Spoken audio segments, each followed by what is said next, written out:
Hello, everybody. Welcome back to the stream once again. Squad Less Than 2 crew. Hope you're all doing well. Hope you've had a good week. A long one, but a good one. And I hope you're ready for the weekend because we're back once again with the pad. You already know what we do here on a Friday night. This is a 100% fueled stream, fueled by the conversations we have. I'm going to talk to y'all the whole way through. I'm going to read everything in the chat.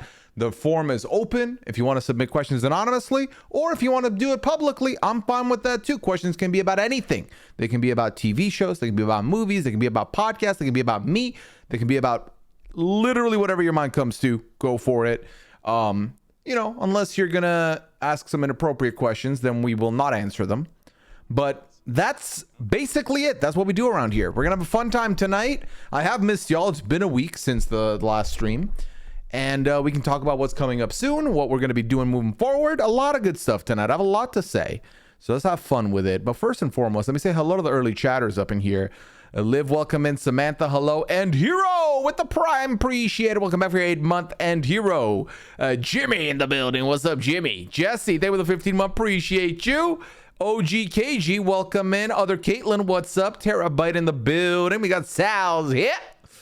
Kansas, they were the 42nd month. Kansas, appreciate you. Bigfoot Brand, hello. Valencia, Steph, Fuji, Yoshi, hello. RG fam, what's up? McKinley, Spud, happy Friday to you. Ichiyami, welcome in. Hello.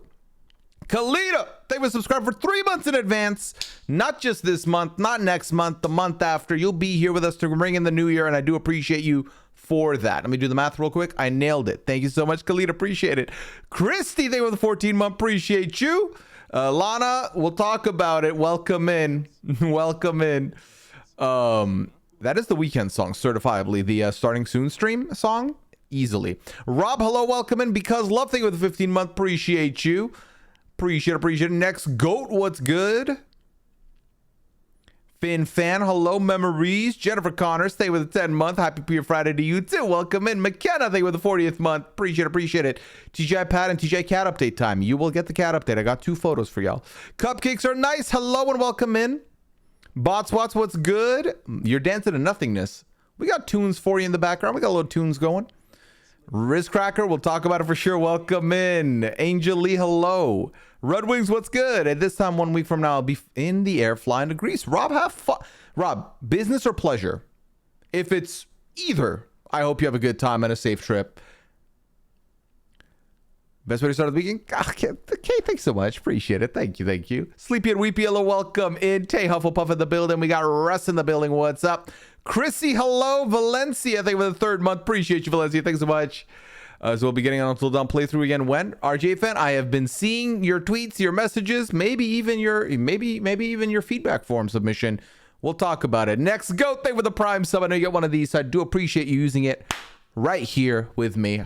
Thank you so much, and welcome back for your 4th month here with the Less Than 2 crew. Debbie, thank you for the 47-month. Appreciate you. Excited for the pad. Happy you're here, Debbie. Thank you for supporting the stream. Mike says United had us a nice fleet. Hopefully you'll be on a 787.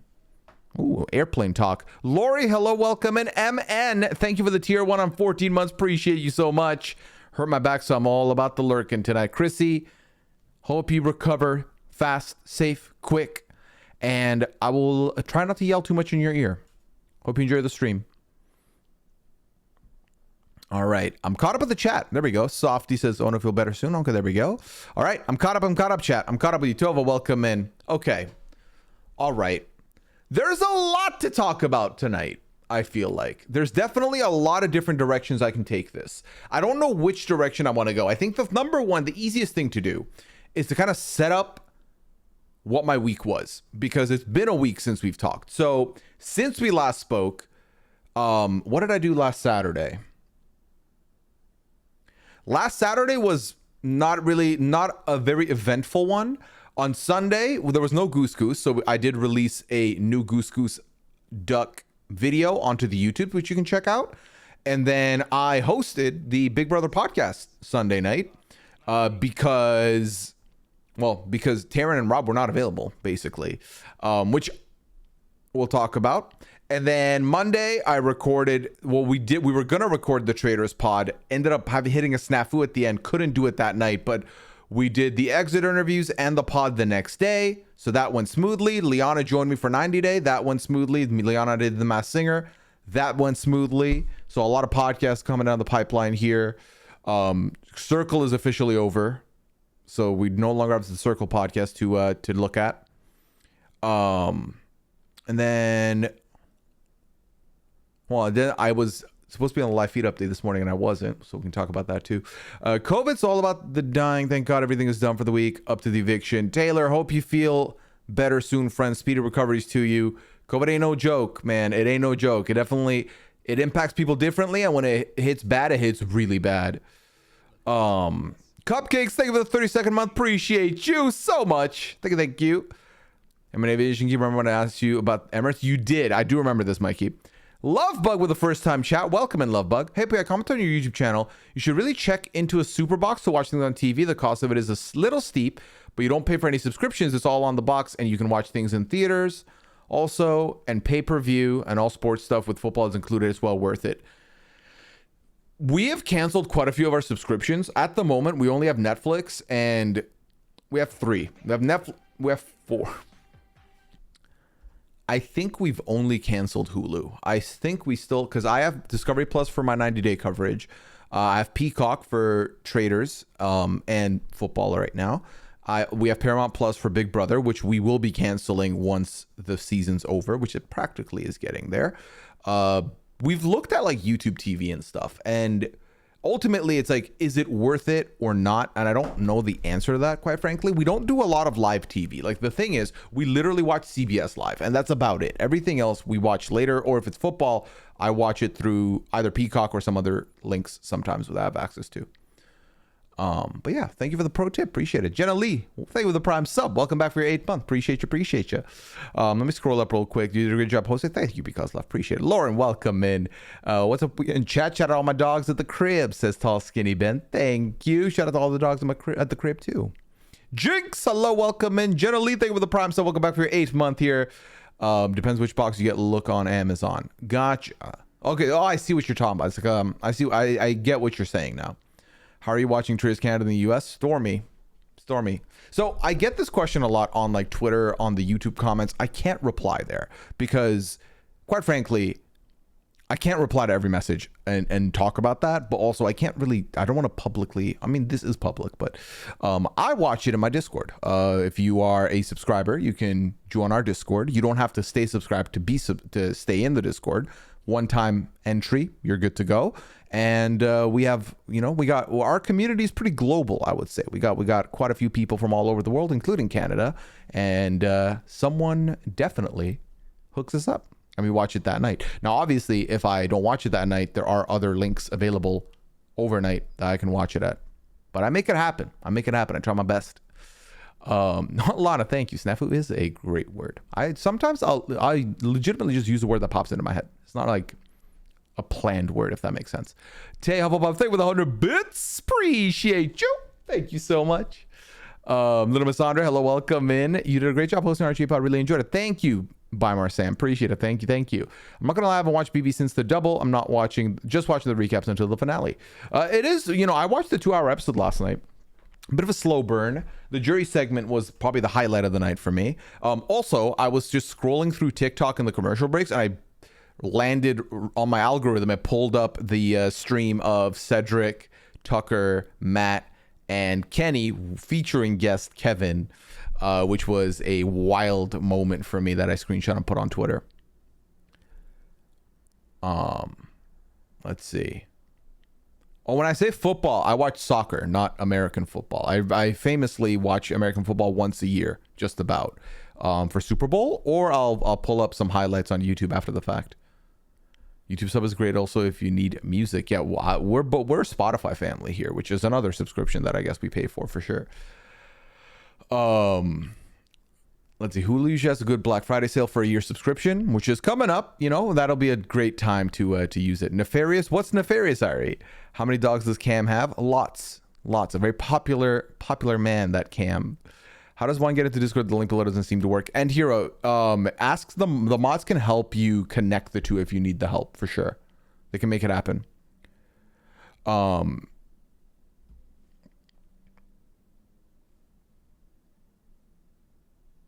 No, Lovebug, I know exactly what you're talking about. I just canceled Paramount and they gave me 2 months free. I should ask Liana to do that. That way we'll just have access. Kevin from BB19. Kevin from BB19 was with Kenny at Kenny's place. Tall Skinny Ben says Leon Quinn, a shipper, I see. The invite link doesn't seem to work. It's not an invite link, and Hero, you have to connect your Twitch account to your Discord, and then it'll show you which accounts because some streamers have set it up where you have to be subscribed every month to stay in their Discord. For us, it'll pop up that you can join, and then you're in. You don't get kicked out after the fact. I was in hospital while Porto were turning United around. Lol, made me feel a bit better. Listen, we brought it back somehow. Harry Maguire, keeping Ten Hag's job with a tie, but I don't want to talk United football if possible. It's been a lot. What are your thoughts on the BB Final Four and who won the veto? I mean, it's exactly what I kind of would have predicted at the end of last night's double hour episode. I'm fine with it. I feel like Big Brother is one of the things I definitely want to talk about with y'all. So we're going to talk about it in a second here. Today has been a horrible week. So I'm glad to have this to unwind. Jinx, I got your back. Tom, sir, thank you for the 8th month. Appreciate you. All right. That happened to me for Paramount also. Thanks for free months. Yeah, they gave you free months, but I did see somebody, I think it was BB North, maybe, who canceled and didn't get the free months. I was like, oh no, unlucky. All right, chat. I want to talk about a couple things here. What happened this morning? Did you oversleep? Yes, Kel. Yes, I did. But I have gotten another scheduled slot for this week. I thought this was going to be my last update. I missed it. So now my last update will be Thursday. A rare Pooya Thursday coming up. So, I mean, we'll see if the feeds are still up at that point. But that's currently the plan. We'll see. But yeah, I slept through 2 phones, 2 alarms. It was bad. It was bad. The update with 15 minutes per, you didn't miss anything. I know I didn't miss anything. Honestly, I do know that. But the thing that sucks is that I stayed up for the results, for the feeds. So it's like I did the work, but I didn't get the final part done. So if they have no feeds, just vibes, Taylor. Just vibes. You know what it is. Okay. I have things to talk about, chat. And before we talk on it, I want you to know that I like being open with y'all. I like being honest with you, giving you my insight. I'm not trying to rile anybody up. I'm not trying to cause a ruckus. This is not me I'm not trying to start no fights. You know what I mean? I just want to speak my mind. And I feel like this space has always been a comfortable place for me to do that because, quite frankly, I enjoy talking to y'all. Okay, so we're going to do that. Grace, stay with the 29 month. Appreciate you. I'm going to lower the music in my ear because it's way too loud. That is way too low now. Okay, there we go. All right. So, remember last year when I kind of stopped tweeting about Big Brother? And the reason was I had felt like my tweets were being misconstrued.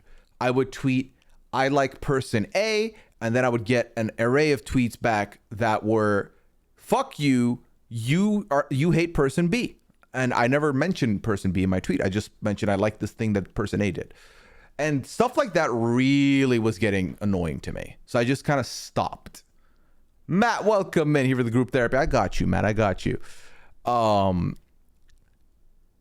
feel like a lot that has become more and more prevalent in the space in recent times. And personally, I think it's a lot to do with stan behavior, which is why I don't really like the word stan. I always publicly say I don't stan nobody, maybe Liana at most. And it's because for me, that word is associated with a little too extreme of a reaction to things, a little too extreme of you're backing this person. Like I would never want to have anyone, if someone's a fan of my work, I like that. If someone's a fan of me, I appreciate that. If someone's a fan of what I do, thank you. I'm happy to do it. I'm happy you enjoy it. I do not want anyone to stan me. I don't want anyone to blindly support everything I do. Which is why I like my chat, which is why I feel comfortable talking here, because when I do something wrong or when I fuck up in a game, you are the first people to roast me, and I appreciate that. I like that dynamic. I like a roast dynamic. You already know this. So I feel like, so I did the podcast on Sunday and I felt good about the podcast, y'all. Now remember, I'm hosting and I don't get a lot of opportunities to host, and the Big Brother podcast always feel like a different show. Like I host my own like 3 podcasts, right? I host The Masked Singer, I host The Traders, and I host 90 Day. None of them feel the way the Big Brother ones do. Big Brother ones feel, not that they're more important, but they feel like they're at a bigger scale, which makes sense. I think the Big Brother podcast, if you have more listeners, and the live component definitely makes me feel that way. So I came in a little nervous, especially when the episode was giving nothing. And so I do the podcast and I thought it went well. We definitely squeezed blood out of a stone at moments, but we had a good time. We had some laughs, and then, goodbye, take care, did all the plugs, we leave. And then that night I started seeing some people talking about some conversation, a specific moment that had happened in the podcast. And this had to do with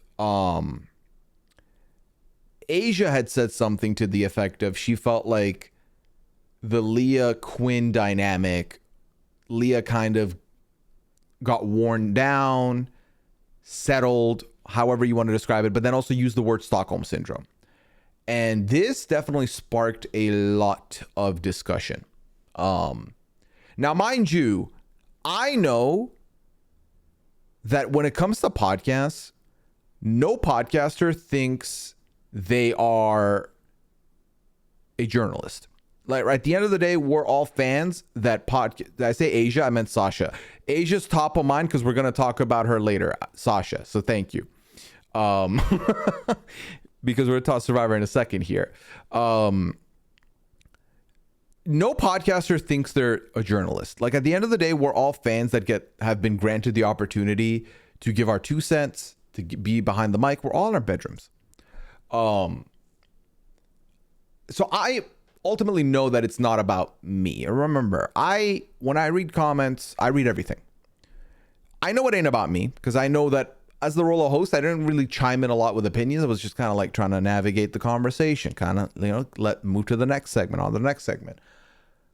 But then this thing happened, which is, I feel like something I also, thank you, McKinley, for the 5 gifts. Appreciate you, Laker Girl, Shenanigans, Chicky D, Arion Blue, and Wonder Woman. You are now part of the Lesson 2 crew. Compliments to McKinley. Thanks so much, McKinley, for making this happen. Throw some Lesson 2s in the chat if you're able to. Seth, welcome in. Hope you're doing well. So I feel like there's a lot more tongue-in-cheek with the coverage. Especially with Big Brother coverage. I always subscribe to Rob's mentality, which is we're breaking down some strat here, but ultimately Big Brother's a goofy ass show, and I'm going to talk about some goofy ass components. But this is something that I've noticed as well. I talked about earlier about the whole fuck person A. Oh, I like what person A did in this moment, and people be like, wow, you don't like person B, person C. Another thing that I noticed early in the season was using the podcast network as like the blanket term to describe all of our opinions. Like I am Pooya and Pooya only. I talk about these shows, it's Pooya's 2 cents. When any other podcasters talks, it's their 2 cents. What I don't like is when you rope all of us together. Especially when I know that, because I talk to these podcasters are my friends. So I talk to them offline. And when I tell you that there are podcasters that root for different people, are rooting for different people, same people for different reasons. Like, oh, I like this person because they're really good strategically. This person likes the same person because they made 2 jokes and they like the jokes. They think they're funny. They think they're silly. Some people ironically will root for this person. So that I don't like when we're just roped in together. And I felt like this week, especially, there's been a lot of a broader discussion about how RHAP is this, RHAP is that. And I'm like, well, give me names, because we are not all together, my friend. There are people on the network that do not talk Big Brother that are now going to have a whiplash of why RHAP? What am I in it? Like, they're going to think they're in it when they're not in it, Anyway. And that's aside from the fact that, like, I understand the terminology use, of like Stockholm Syndrome is inherently negative. I I don't think it was used, and I'm not going to speak for anybody. I don't think it was used to be malicious, but I definitely recognize why people were upset about that usage. I get it completely. So when there's like criticism on that, I understand that.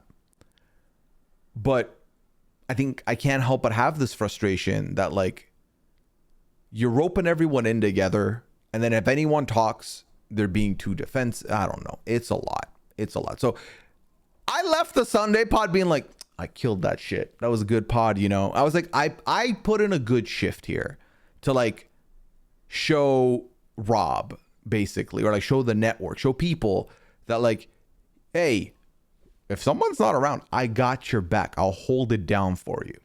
I feel good about it. Only to then kind of have all of this stem from that. And again, I want to acknowledge, I know that it ain't on me as the host, but you know, when you host a party and someone's like, fuck that party, it was trash. They didn't have drinks they didn't have ice at that party. And I'm like, we had ice at the party though. You didn't see the ice. It's kind of that mentality. Was like, I hosted, so I kind of feel bad. Anyway. So that was one thing. And then Survivor happened. And I feel like this week was like the worst possible week for these two worlds to collide, but they fucking did, chat. And now I'm going to talk about that. I want to acknowledge, I'm seeing what your messages are as they're coming along. I'm reading them. If I'm not responding to them immediately, know that I am seeing them. Miss Nikki, thank you for the prime sub. Appreciate you. Welcome back for the 40th month. Jackie, thank you. Christian, welcome in. So why do I say that these two coming in together was bad, was a lot? It's because I was the first one to say it. That if my friend is on a show, I'm going to root for my friend. But also, if I feel like my friend has a rivalry on the show, does a good move, does a bad move, I'm going to talk about it like I would any other person. And obviously, I don't expect all of us to have the same mentality and operate the same way. But I feel like this week, and I'm about to give you, obviously it's right here, please don't say the name of who was voted out. Mikey, I would definitely recommend you mute the next like 15 minutes because I'm about to talk about it. So just a heads up, because I am about to talk about it. And it is definitely linked to the conversation I want to have. So just keep that in mind if you choose to stay on. It's just heads up. Spoiler hand. Where the fuck is the spoiler? Oh, I know where it is. No, nothing controversial happened, Mikey. No worries on that front. Let me get the spoiler hand and then give you an intro for those of you that are new what the spoiler hand is, so you know for the future. Because it's been a minute since we brought the spoiler hand out. Spoiler hand's repping the pressure cooker ball as well, so we're going to take that out. Actually, we can keep that in. Okay. For those of you who do not know, the uninitiated, this is... Okay, now it's not going to want to stay. This is the spoiler hand. The nature of the spoiler hand, it's been used here for one specific thing. And that is, this I put out when I'm about to talk about a show or a movie or anything. No, it did not have a name at one point. We can move on from that. And those of you that are trying to do the other thing, you're not respecting my wishes. So please respect it. Seth, because the cats don't come in here, my door's closed when I stream and stuff. Okay. This is the spoiler hand. So the nature of the spoiler hand is relatively straightforward and simple. This hand is here. So when we talk about a show or a movie or a topic that there's some people that haven't caught up to, they know that they can mute the stream because as long as the hand is in frame, you know what we're talking about. You know what I mean? So once I remove the hand, it's safe to unmute. It's safe to open the stream. The chat. So what I'm going to do right now is I'm going to close the chat box so that you don't see the chat in the stream. You can mute and tab the chat closed. Kind of keep this on the second monitor or on the side if you want. And then we go from there. Okay? So heads up. If you want to not be spoiled on Survivor, mute, tab, we move on together. Okay? And then you can unmute and re-tab the chat. And we'll definitely make sure to put some less than 2s in the chat so that it can censor or cover what was being said. Like the addition of the tennis ball. Yeah, I put that on there after the pressure cooker. Exactly, generally menace behavior. I was an active for victims of domestic violence for more than a decade. Using the offhanded term about a relationship in the BB house isn't the issue. The societal structures in place that make it impossible for victims to leave is the problem. I agree with that, Cupcakes. All right. And feel free if you have any questions about that pod and that stuff, because I kind of am trying to talk about a bunch of things at the same time, and I'm kind of cutting it short to move on, if that makes sense. So if you want to talk about things more, feel free to put it in the form, exclamation advice to catch up. Okay. Exclamation advice to, put in a question. I'm going to read everything in the form as we usually do, so you'll know. Mikey, this is your last chance to tab out before I speak. Just giving you the heads up. And then we'll go from there. All right. So we are now talking about the thing. Spoiler hand is out. You know what's up. Okay. So this was kind of the worst week, in my opinion, personally, for what happened to happen, because Asia gets voted out. Bit of a shock to, I think, 95% of us. In my predictions, because I play this separate game where we do a predictions boot from like before the premiere. I had predicted Asia to be like 5th or 6th. I had her in that region. I had her making finale, not the final 3. So I was floored, in absolute shock that this happened. So that's one thing. 2, I was very sad Wednesday night. Like, mind you, I've not really had a lot of experiences with a friend of mine being on the show. Sometimes it's like someone I know, but Asia's a friend. Like, Asia's someone I've talked to one-on-one, off pod, on pod, met in person. So she holds a very, very like high regard to me. And all the things I said pre-season about how I feel like she's like one of the nicest people I've met, socially very capable, I meant all that. That wasn't just air. Because again, if like, you know, for lack of an example, if my friend Chappelle was on the show, I'd say he has all the tools needed, but I think Chappelle's patience would run out, and I think he would fizzle out right around close to merge, maybe. Like, you know what I mean? So I'm seeing some of you say like that whole episode had this impending doom feeling. Yes, the previously on Red Wings kind of made me for a second think, oh God, this doesn't feel good. So that all being said, I feel like a lot of us are rooting for her. Unfortunately, it was not to be. She gets voted out. It's sad. I'm sad. But then we got to move on. And I feel like some of the things I've seen, because like obviously, you know, Asia's going to have the most supporters in our ecosystem. That goes without saying. This is someone that a lot of people have found joy in listening to talk about TV for hours. Asia's been in so many people's ears for so many hours, giving insight, giving thoughts, hosting, you know, Married at First Sight, or talking about Love is Blind, also talking about Survivor, also talking about Big Brother. So I fully expect Asia to have shooters, or, you know, people that are going to back her no matter what. What I've been disappointed in seeing is people hurling hate at these other players for either not working with her or voting her out, anything like that. I think ultimately every person that signed up to be on the show is there to win $1 million. Some people will quit their job to do it, right? But most people will like book their time off and then go.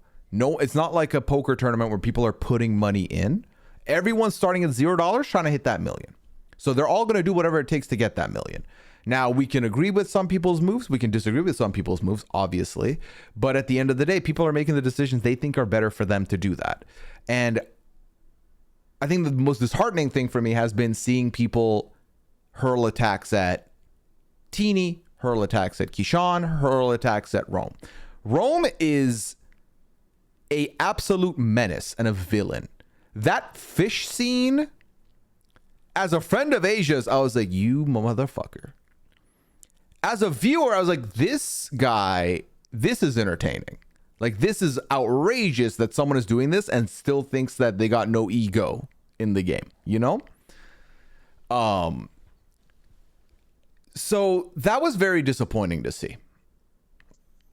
Like, to have to have Teeny have to be compelled to tweet out to, like, basically apologize for making the move because of the amount of, like, backlash they're getting, I think is unnecessary.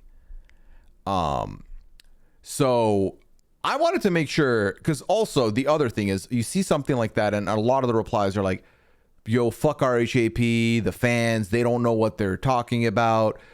You know, and a lot of people, you know, this is natural for when everyone's rooting for, like, the same person, is there's going to be people waiting in the wings for the downfall, because then they're going to come out and just say whatever they can because they won, right? They beat it or whatever.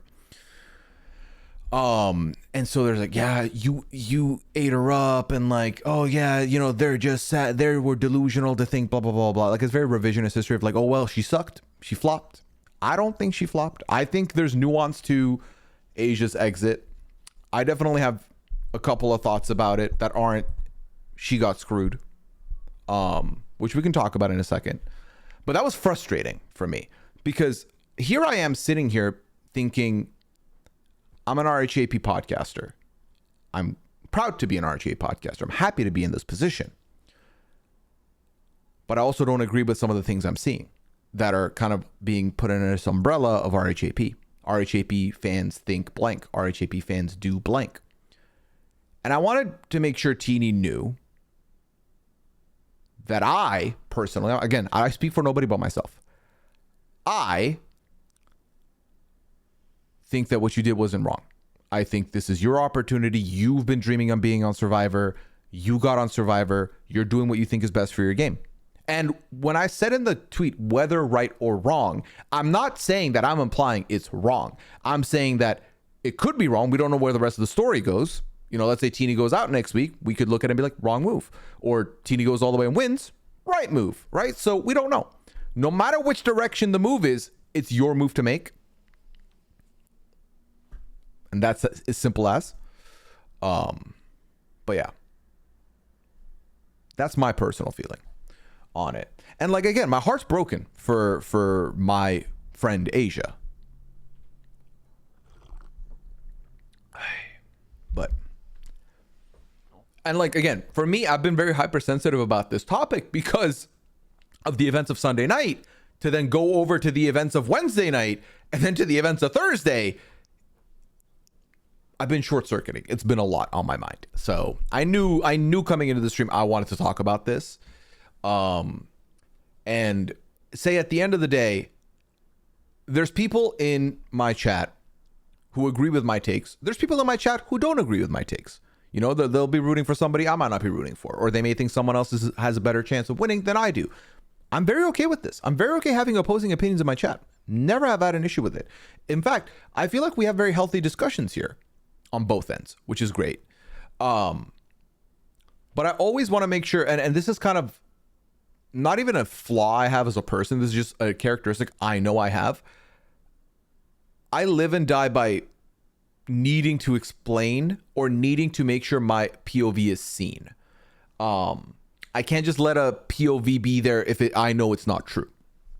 I at least want to give my 2 cents, and then we go from there. This is true in my real life. This is true in my relationship. This is true here.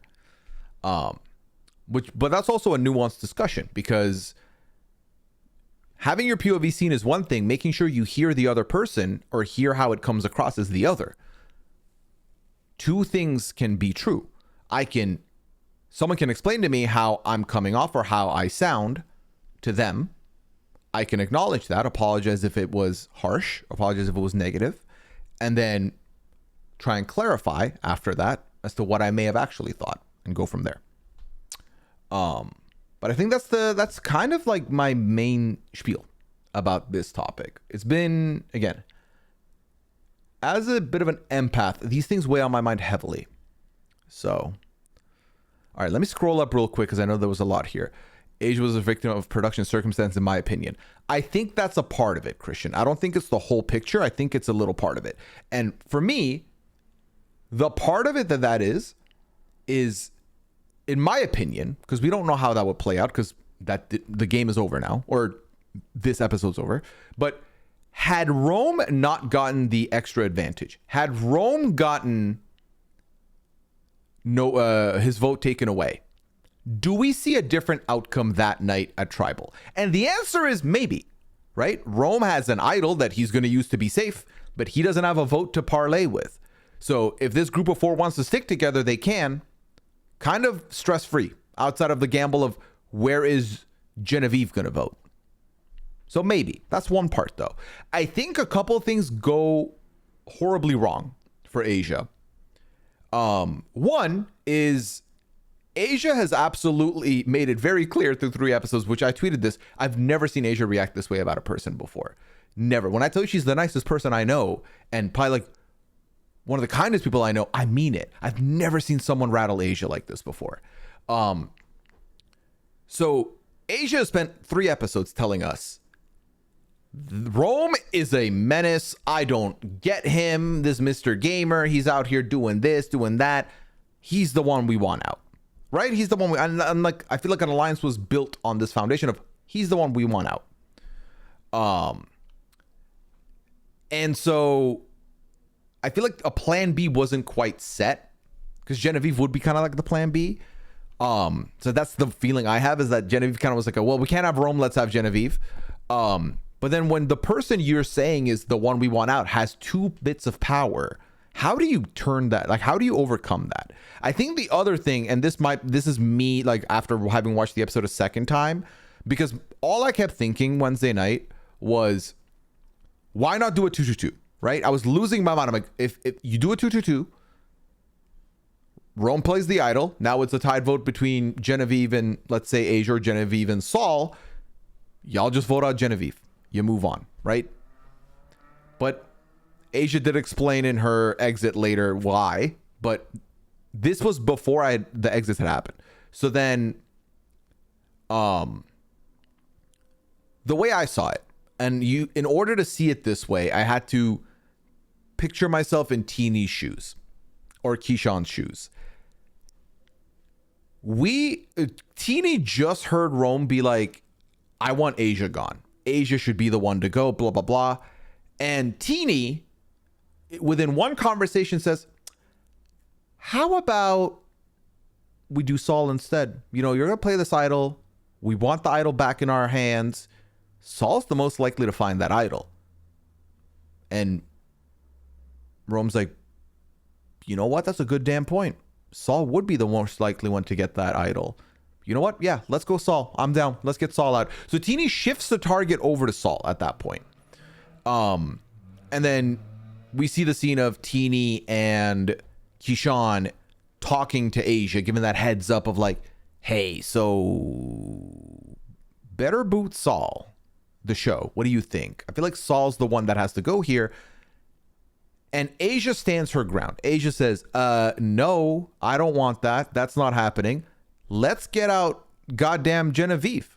Why not Genevieve in this situation? We can't have Rome. We'll have Genevieve instead. Why not have Genevieve here?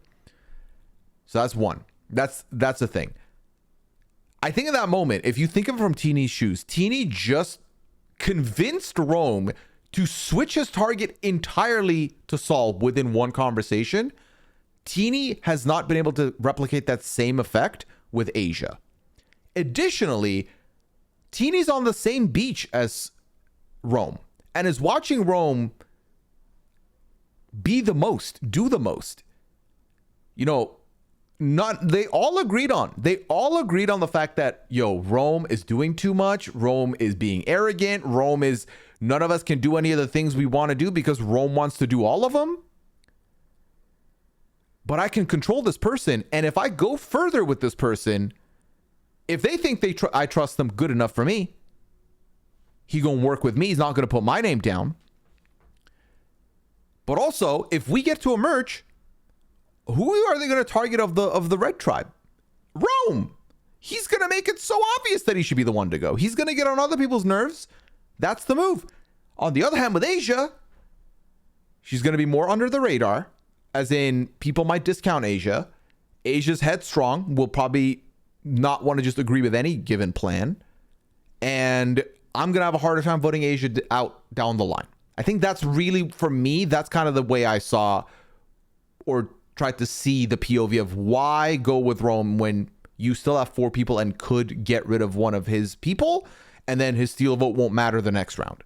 I think that's the way I saw it.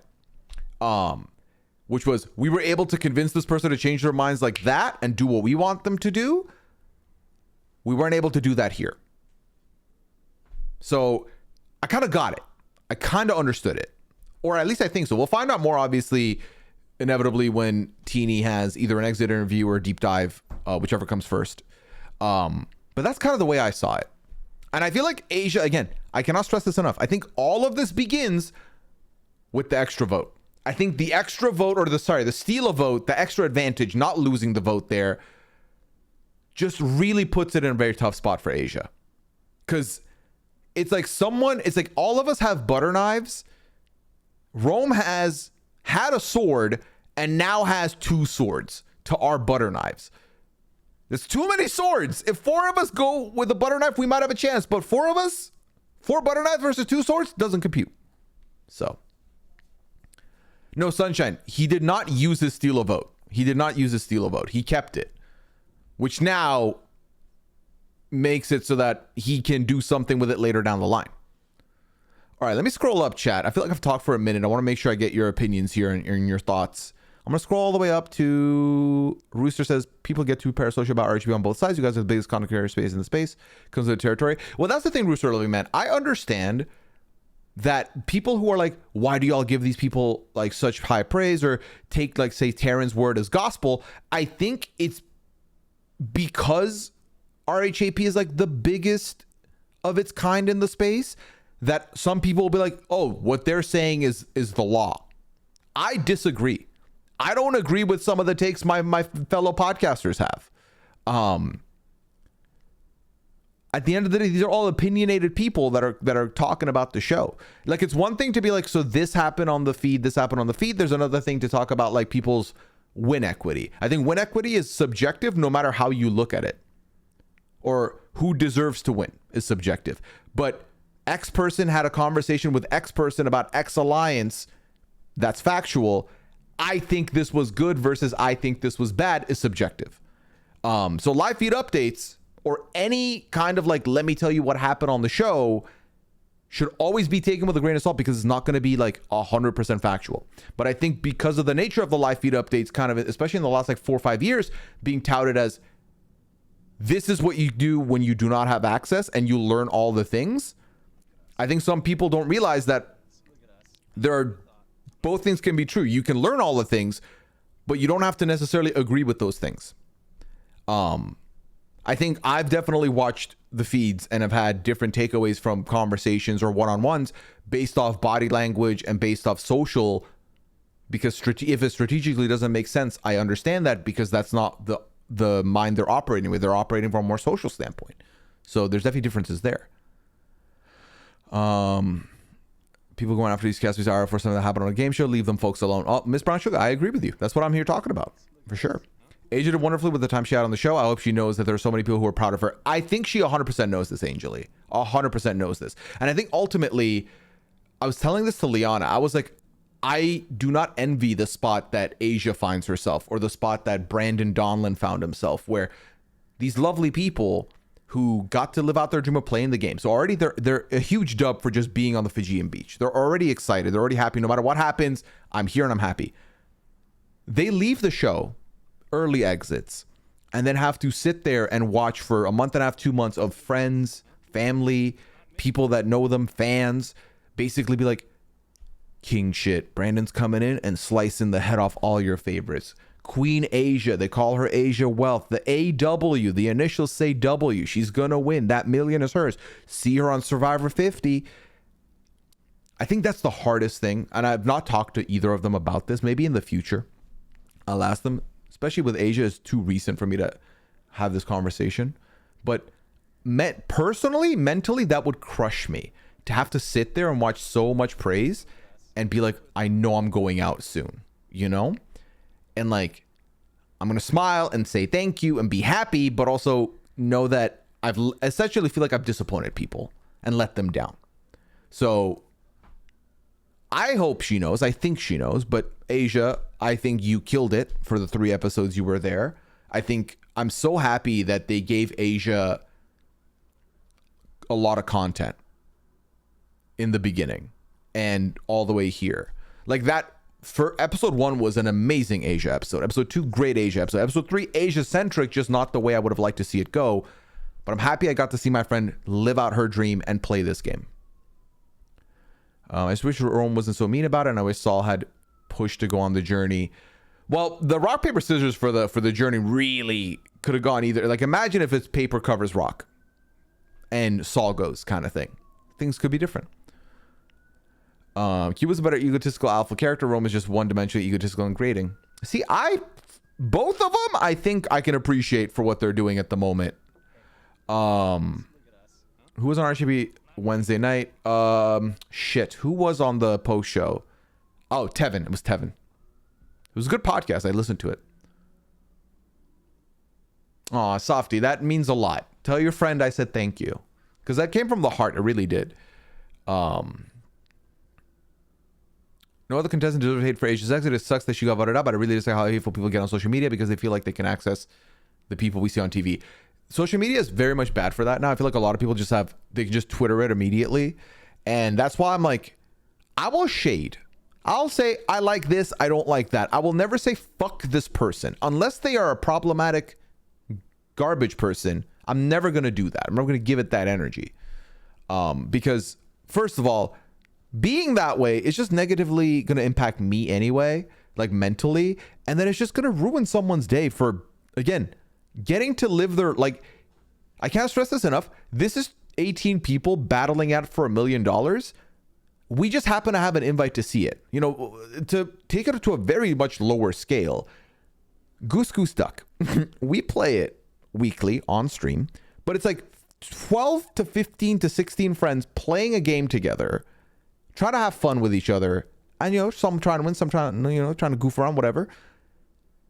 Which is why I've always told every streamer that joins our games, I'm like, let your audience know, please do not talk shit about these people. You could talk about, I think this person's playing poorly, or I think this was a bad read by this person. Never fuck this person, because why? They're just playing a game with their friends. And you have the privilege of getting to watch it. We have the privilege of getting to watch these people play the game, and we can agree with their moves or disagree, but what we shouldn't do is shit on them for living out their dream, for playing their game, whether right or wrong. The reality is one person's going to leave very happy with the mill. The other 17 are going to think about the reasons why they lost for a while. So thank you, D. Hanan. Hanan, I appreciate it. DH, sorry. And thank you for the 5 gifted as well, DH. Appreciate it. My personal opinion watching the episode is someone who came in rooting for both Asia and Teeny, as I'm confused on when the breakdown of them working together happened, and I wish that Teeny hadn't been involved in Asia's exit, but I'm still rooting for her.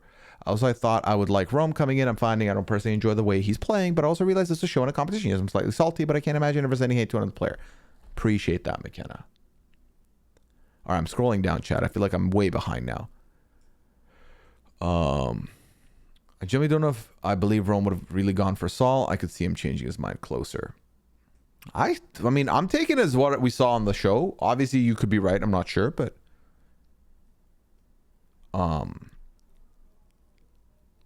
what exactly has the vibe been with Rome showing up to chats of RGB Twitch channels? Haven't seen it myself, but it seems a little weird.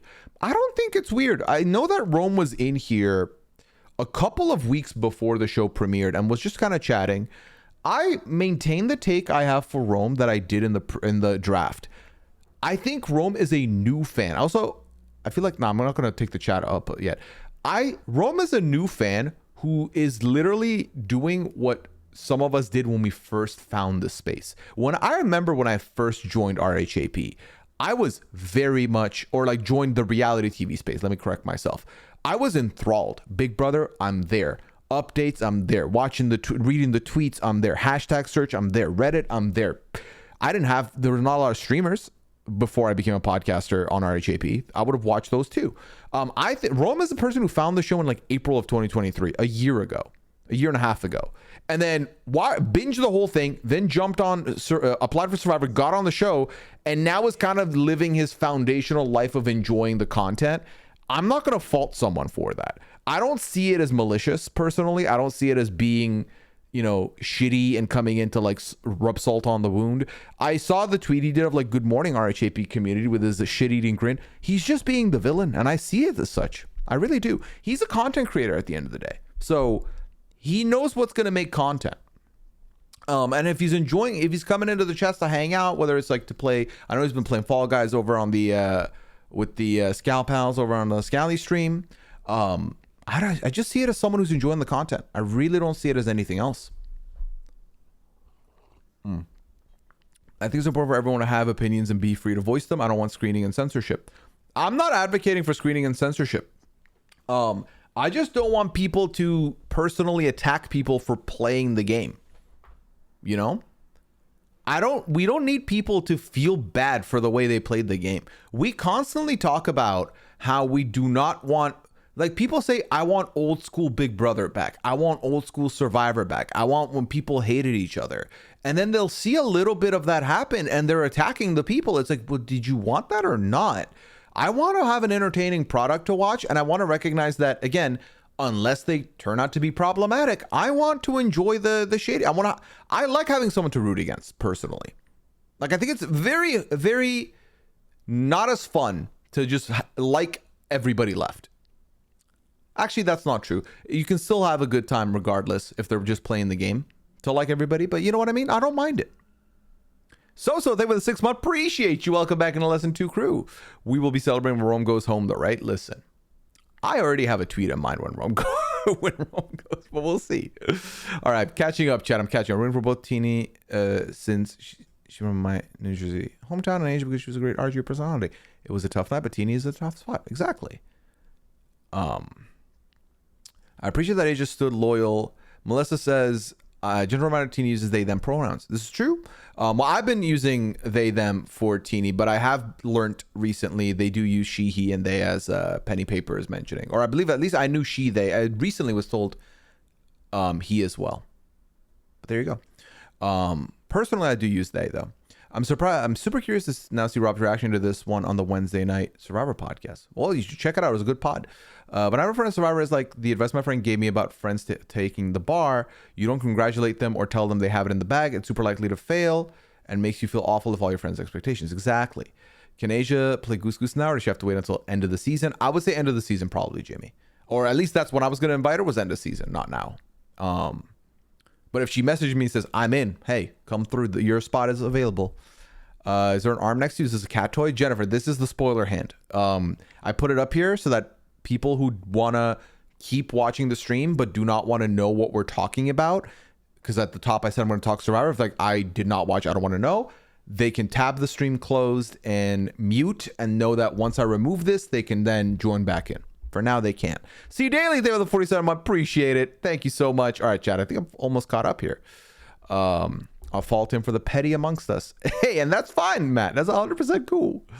Roman's video game announcer. There are heels there, just like there are heels in wrestling and all sorts of stuff. Exactly. Think of, if you are a wrestling fan, there's a color commentator, there's a play-by-play commentator, but some of them are face, some of them are heels, some of them are good, some of them are bad.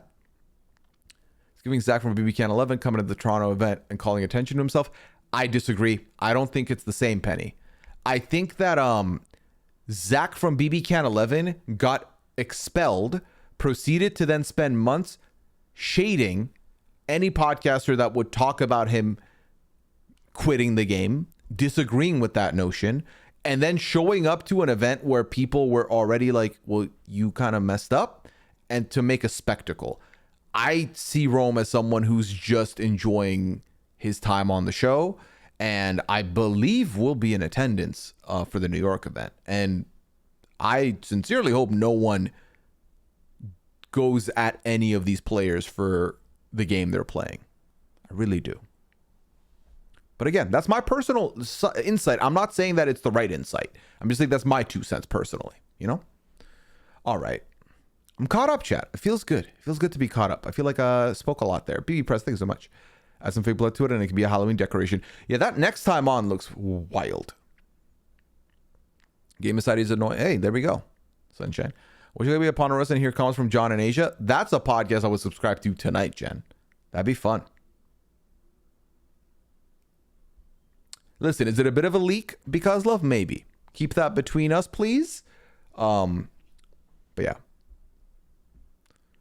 All right, I have 14 questions in the form. What are they about? Let me just quickly check one. Oh, on a scale of 1 to 10, how Rob was Asia and why is it a 10? I would say on a scale of 1 to 10, if I'm being, like, if I'm trying to give you the correct, like, my opinion on a correct pick, I would give like a 6. I would give like a 6 probably. Digital NDA, as you know, when you come into the stream, you got that digital NDA on you. How concerned are we about next time? I don't know. It didn't look like blood to me, but I don't know. On a different but related-ish note, I want to say Asia, Jason, and Mary killed it on the Love is Blind recap. I have not watched this season yet, generally. Is it good? Should I be watching it? Like, should it be priority viewing for me? Because I do have quite a bit of openings coming up with Big Brother coming to an end. So, let me know. Let me know. There's nobody that was blood with as bright as it was. If it was bright but like that, poor one's already. Yeah, respawning. I'm not an expert with the body and blood and stuff, so I don't know. It didn't look like it to me, right? If it was blood, there's no way we would have gotten a full shot. Exactly, Mandy. That's what I'm saying. You should watch The Mole first. Okay, all right. Red Wings and RH event. Are y'all in cahoots? You in cahoots out here? I feel like watching a Love is Blind is inherently a lot more like chill vibes. Not saying Mole isn't chill and fun, but my thinking hat will be on watching The Mole. It won't be on watching Love is Blind. You know what I mean? Not as dramatic as last year, unfortunately. Well, that sucks, but it's okay. It's good. We'll take that. Is QT really going on? Well, that's the rumor I saw, Next Goat. That's the rumor I saw based on what I saw Reality TV Fan was tweeting, I believe. They tweeted that? Yes. Could Sue have killed a chicken? Maybe. That's more possible than anything having happened to Sue, I think. What does the off-season for Big Brother look like for you, Pooya? Stormy, great question. Thank you. So number one, we're going to have more streams. Famously, Big Brother season, I'm horrible at keeping up with streams outside of the regularly slotted Friday, Sundays. And even in the last month, we've missed 2 Sundays. We're bringing back streams. I already have a game in the wings for spooky season that I want to play. And I know that RHA fans are going to be pumped about this one. But I've got 2 games in mind. One just got released on PC today, I think, called Until Dawn, which I'm not playing immediately. The other is one game that I bought last year after the Quarry with anticipations to play. And that is... Shit, what was that game called? Mandy, you're here. Oh, there we go. House of Ashes. So we'll definitely be playing a spooky game this month, at least one game. The reason why I don't want to do Until Dawn yet, I want to see what people say about it because it looks inherently terrifying. And listen, I know y'all like these games, but you need to understand that I don't like being scared. So hand down. There we go. Chat, can you put less than 2s in the chat? Once we flood the less than 2 so that people do not see any Survivor stuff. I think we're clear though. But when they unmute and come back in, I need to let them know that this topic will come up again tonight. So it's a bad night to not want to talk about this stuff. But I know Until Dawn is a re-release or like a remastered or re-release for PC because it's been on PlayStation. But I've been seeing some like people talk about how the game is not like a little maybe bugged or need some patching or something. So I'll wait for a little bit. I'm not in a rush there. But yeah, it's not terrifying. I get scared with Resident Evil, but not super massive games. Well, I found the Quarry to be okay. I don't think I got too spooked out, so I think I'll be fine with these games. But we'll see. Little cat update as the chaser. Yeah, that's a good shout. Let's do that. I got 2 cat photos for you. I think both the cats are in both the photos, which is great. I took this photo to send to Liana yesterday of the cats. They ended up, when they sleep next to each other, I like to snap a photo to send to Liana. Hold on, let me get this sorted. PS5 is bugged, PC is fine. Okay. Dead Space 1 was my favorite horror game. See, I played Resident Evil famously, 2 years ago at this point, chat? Not for me. Yikes, it was a lot. Here's the cats sleeping on the couch yesterday. As you can see, there's Pearl, there's Clam, and there's Pearl's toy, Clam's toy next to Pearl, this like sloth looking thing that Clam loves a lot. So there you go. The other photo I took maybe 5 minutes before the stream, and it was them sleeping on the couch. So I took this right before I said goodnight to Liana, of them sleeping a little apart from each other, but they're right there. Until Dawn is having more story and character based than spooky. I like that. So, I mean, I know that y'all are recommending me games that are more like The Quarry and less like Resident Evil, which I appreciate. So we take those. But those are the 2 games that I have on my roster at the moment. So that's where I'm sitting at the moment. Which, by the way, if you unmuted because the spoiler hand's no longer here, just a heads up. Survivor talk may still come up. I have plenty of questions in the forum. I'm assuming some of them are going to be Survivor based, some are going to be Big Brother based. So take that with a grain of salt. Maybe if you don't want to get spoiled at all, you don't want to risk it, maybe you come back after you watch the episode, check out the VOD. That's up to you, honestly. Either or is fine. But just keep that in mind tonight. I love seeing you play spooky games. Really one of my favorite things about spooky season. So. I know y'all get a lot of enjoyment out of it, which is why I want to give y'all that, but I can't get myself to play the really scared games, you know? What was that, tin foil to keep them off the couch? Yes, Irie. I've put tin foil at the edges of the couch and on top, like the top cushion, because Pearl, if that's available to her, will sit on them. And like our previous couch, all the top cushions were dented. Like it looked like the McDonald's Golden Arches because Pearl would just sit there and have it sink down. And this is a pretty pricey couch that we want to keep in good condition. So yes. You think I'll really enjoy them? That's good to know, Russ. That Survivor horror game was super creepy and it wasn't even scary, so I think I'm okay with more mild things. Jinx, see, I didn't find that scary, so I agree with you. I think we're all more on the same page here. All right, next question in the forum is... Okay, we already talked about this. Okay, so someone asked, where is Taryn? I don't know. I'm not his keeper. We live on separate coasts, y'all. Why would I know? All I know is he's around. He's on every podcast, isn't he? I was listening on a day pod and you saying you watch videos in the shower had me laughing and talk about drive-through. Okay, can we talk about this actually? Okay, let's talk about this. Okay. Chat, is it weird? Like, how many of you listen to music while showering? Is it weird that I'll continue watching a YouTube video I was watching while I'm in the shower? Or is it too much? Because I've been seeing conversations about this and I'm very curious.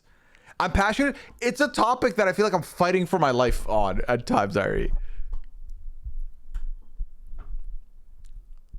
Nope, I do the same. No. Pooya, this is one of your greatest takes. I do this all the time. Yes, Melissa, that's what I'm talking about. New podcast shower. Do you have waterproof electronics? Yes. So these earbuds I have, I'm not affiliated, but these earbuds I have are waterproof or water resistant, and my phone is waterproof. So I don't have an issue. I feel weird watching naked. I don't think about the fact that I'm naked while I'm showering. RJ fan, that would require me and Java getting on the same schedule, which could be a little tough, but we've talked about wanting to do it. I know she's willing as well.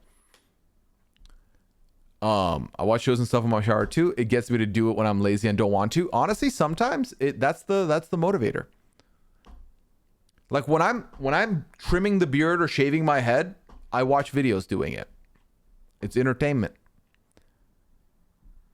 Listen to audiobooks, music in the shower all the time. There we go. Do you watch the video or just listen?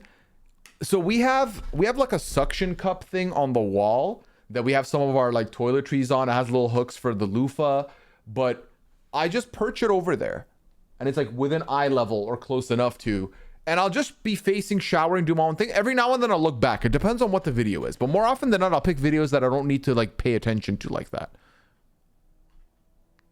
Yeah, see, a lot of us do this. This is a lot of us, but I do my best thinking in the shower. I do that too. Sometimes I just put music on instead of doing that, but you know.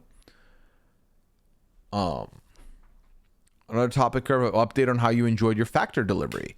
Daisy, that is the perfect segue in a second, once I catch up with the chat here. But thank you, Daisy. We'll talk about it. I will listen but not watching unless I'm taking a bath. That's fair. That's fair, Nicole. I feel weird admitting this, but I've watched you on the pod while I was in the shower. Well, OG, that is a weird thing to admit, but I understand what you mean. You know what I mean? I understand that you're just like listening to the pod while showering or watching the pod while showering. But yeah. I set my phone in a plastic bag and I have a little suction cup stand in there. Oh, there we go. Yeah, you can also do the Ziploc method. But yeah, Samsung, love this company for the phones because the phones are waterproof. Obviously, I don't submerge it and I still avoid it from having water on it, but I know that I can have it on there without worrying about it. I've been on Discord watch party in the shower and that's the only time I feel weird about being watch party might hit different, Fleur. You're not wrong. Now, if the people on the video start commenting on my nakedness, then I realize I actually started a live video. That, you don't want that. You don't want that. But how you have shower thoughts? Irie, believe it or not, my shower thoughts go crazy. Still. I still have them. I hate that there was one commercial on YouTube that sounded like a phone was ringing. What was the product? What was the product? Also, chat, thank you, Daisy, for that introduction. Just real quick. This stream, of course, is sponsored. I've been sponsored this month by Factor, but this stream in particular is sponsored by the lovely people at Factor. Now, Factor is a meal delivery kit system that delivers you prepared meals right to your door. Healthy options, keto options, vegan options, whatever you want, they got it. It is so easy to cook. You poke the film on the container, you pop it in the microwave, 2 minutes, boom, you got a fresh meal ready to go. Chef made, delicious. So last time we talked about this, I had 4 options. We did a poll, we ran it, and the winner for those options was, yes, the Indian style butter chicken. I enjoyed that. It wasn't my favorite of the 4 though. Funnily enough, I think my favorite of the 4 ended up being the what's it called? The burger style stroganoff, I think. Really good. Really, really good. I really enjoyed it. So I definitely do recommend it. My meals this entire week were supplied by Factor because I ordered a box last time we talked about them. So if you are looking to get yourself a Factor meal, right now I do have a deal for you. 50% off your first Factor box and then 20% off your next month of orders if you use my link. The link should be in the chat right now. strms.net/factor75_Pooya. Unfortunately, OG, the promo is only valid for new customers, new subscribers in the US. So unfortunately, don't have a link for a deal for you. How many meals come in a box? Stormy, it depends. You can do 4, 6, 8. It depends on how many you would like. I personally went with 4 because I already had a meal left over for my Monday, and then I had the other 4, 1 for each day. But you can have more, and you can select. You can tinker if you would like. So bear with me, chat. We're gonna do one thing real quick here, and then we'll be back to answering your questions and talking about all the things. Okay. So hold on. Let me get something situated here. My Factor meals this week was great. Hey, happy to hear it, Vinyl. I'm happy to hear it because I did too. And let me tell you, it was a good time. Hey, happy Friday to you too, Dennis. Hope you're doing well. Welcome in. Welcome in. All right, chat. Hold on. Where was I going to go?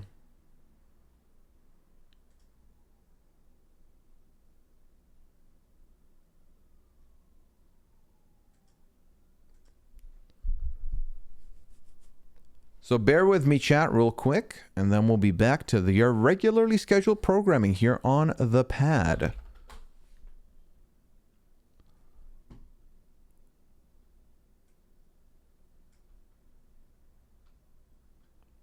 All right. I want to look through the new menu with you here of what's available at the moment. Because the menu, the good thing about Factor to me is that the menu changes on a weekly basis. So you don't get the same options every week. It changes from week to week. It varies. And the variety is very much there. So let's quickly look at this together before we proceed here. So as you can see, these are the options for the week. We got the smoky Gouda chicken. You've got the roasted red pepper tortellini, chicken and mushroom cauliflower rice. They've got like I said, they have calorie smart. They've got keto. They've got vegan. So they got all the options ready for you. For me, I mean, on this Cajun spice salmon and shrimp goes hard. I feel like this looks really good to me. They got vegetarian as well. And you don't have to make, this is no prep. This is no prep. These are all prepared for you. You just have to put it in the microwave, heat it up, ready to go. When they deliver it surrounded by ice packs so the food stays fresh. It doesn't go bad in the delivery process. A1. Okay? Absolutely A1. And they keep introducing new stuff all the time. This teriyaki chicken wasn't there before. They have it now. And they keep it on rotation. So you don't have to, you're not going to get food fatigue. This was the one I got, by the way, Stroganoff style beef burger last week. I think this ended up being my favorite one of the bunch. I also did try the Parmesan cream shrimp and zucchini noodles. This was really good too. I actually didn't like either of the meals. Frozen or fresh? Fresh. These are chef prepared and boxed in and sent away. The ice packs are just there to keep it refrigerated, if that makes sense, in the box. But yeah, so if you want to do it, go for it, chat. It gets my stamp of approval, and you know me, I do not give a 2 cent that I don't agree with.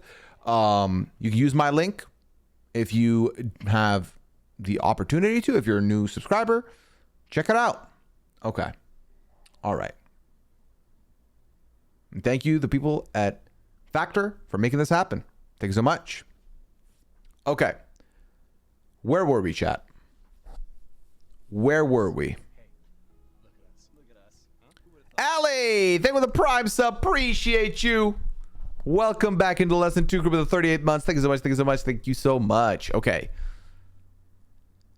I was in the forum. That's where I was.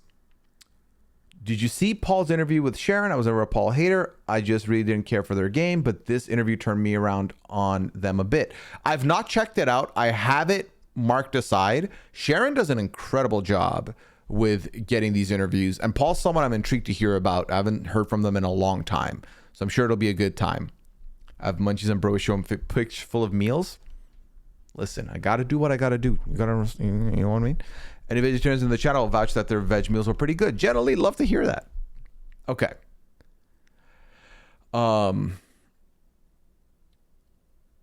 Maybe I misunderstood, but I thought you were doing a stream on Sunday in lieu of Goose Goose. I kept checking Twitter and Discord, but I didn't see anything announced or canceled. So I had mentioned that it was most likely going to happen, but not 100%. I ended up talking to Dwight because we were going to plan to do something. Didn't end up finding a solution, though. So we did end up doing a stream that night. Hold on. All right. Paul was my dark horse pick for roundtable host. I could see them doing it, but I don't think they want to, you know? BB discussion veto winner? Sure. Well, what do you want to talk about with Big Brother? Going back, moving from the podcast stuff with Big Brother, let's talk about the veto winner. Are we shocked? No. MJ has won the veto. So MJ is going to come off the block now. The block is going to leave Rabina and Cam on it. And MJ gets the final decision. Who do we think MJ is going to go for, chat? What are your inklings here? Because I feel like Chelsea's going to want... Like, I think Chelsea would rather Cam stay, right? Chelsea would rather Cam stay.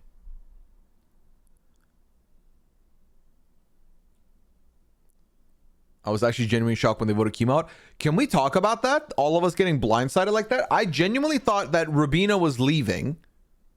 I thought Rabina was leaving. And I was on my phone after... Because once Cam shouted out the dogs at the crib, that's all I was looking for. I didn't even pay attention to the fact that he voted chemo. And then it was about voted 2-0. I was like, all right, well, Rabina's gone. Chemo, you have been evicted. I was like, oh my God, I did not even pay attention to that. That's how much I didn't pay attention to it.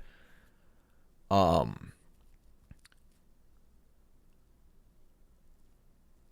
just want a more monkey wrench to end the season, which would have been what, Rabina, right? You want MJ to cut Cam. I think MJ should vote out Cam. I think she will vote out Rabina. That's the thing. I feel like for MJ, it's probably better if Cam goes, because I think Rabina would maybe cut Chelsea. As it stands, yeah. But I think that's the thing. I think Chelsea's going to convince MJ to keep Cam, but we'll see. I also didn't pay attention to votes. That's what I'm saying, man. It was like, hold on. Who got evicted? Julie, did you mess up? Did the programming mess you up? RHAP fan, let me breathe, friend. Oh my God, please. That's how much it didn't matter. Exactly. That's low key. I mean, listen, no shade, but that's how it felt. MJ's playing for what, second place, right? I think MJ thinks she's playing for first, but I think one thing the jury segments made very clear, something we already knew, was that this has been Chelsea's game to lose, basically, since she didn't get nominated during Leah's HOH reign. And I think a lot of people see it that way. Sitting next to Chelsea is a losing game for anybody left. And the sad reality is, even if we're like, oh, would she cut Rabina? Would she cut Cam? Even if MJ was Chelsea was available to be evicted this week, wouldn't have been evicted. So, after 2-hour production, can't expect us to be paying close attention. Exactly. That was very funny, Goat. Cam's dad was, I love that moment. That was a great time. It's kind of saying something special about this season when podcasters, feeders don't know what's happening each eviction. It's the best kind of show. The worst kind of show is you know what the result is from Monday on and nothing changes. Favorite BB comic? I'll tell you what it wasn't. It was not Kenny's. I thought Angela had a good comic. I thought Angela's was good. I quite liked Quinn's personally as well. And I think Cedric's wins for all the cameos it had. I think Cedric had a good one for all the cameos as well. Oh, actually, T-Cores I think was number one. I said Angela's. T-Cores was number one for me. Chelsea went up once. And that was the week that she won the AI Arena and came off the block. She still wasn't going that week, mind you, but she won the AI Arena and came off the block. The week that Tucker was HOH, that Brooklyn went home. I don't think she's been up since. Thursday's another 2-hour episode, right? I don't think I can take that again. Is Thursday 2 hours, chat? I don't remember. I don't think it is. Instead, we have an episode Sunday. We have an episode Thursday, Friday, and Sunday again. So there is a Friday episode. The recap of the recaps Friday. Was the guy spitting on the hot dog in Kenny's? Mandy, they knew what they were doing with that one. They knew what they were doing. It was giving phallic.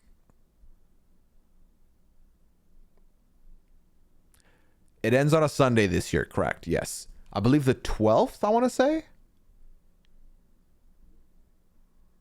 Sorry, 13th. Yeah. Finale's 13th. Yes. Yes. Thank you, Melissa. It's crazy that MJ hasn't clocked that Chelsea's literally running the show. I'm surprised Chelsea's comic wasn't a puppet master. Honestly, she's blessed that it wasn't. It's a microchip. One had mustard, one had ketchup. Yeah, they really spent, they teased us with the jury segment. We didn't get the jury segment obviously till like the second half.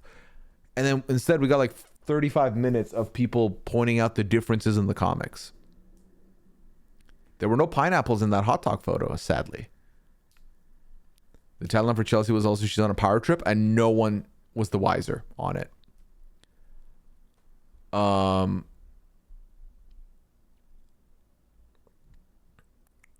I did have my boss ask Ovi what RHA podcast would be the best Big Brother player. Oh my God. So last week, we had someone ask, they said they were interviewing Ovi, and what question would I want Ovi to answer? And I said, could you have Ovi answer Who would be the best RHAP podcaster to play Big Brother? Let's go to, and they gave me the timestamp for it. So let's hear what Ovi said. That was you, Tomster. Thank you. Let's go see what Ovi said. I'm curious. 5405.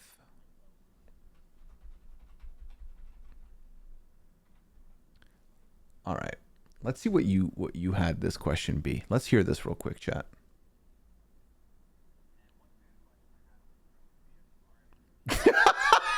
You said it was from me? You said it was from me? I thought it was supposed to be anonymous. I thought it was like you were going to give it by proxy. I didn't know you were going to say it's from me. If he doesn't pick me now, it's messed up.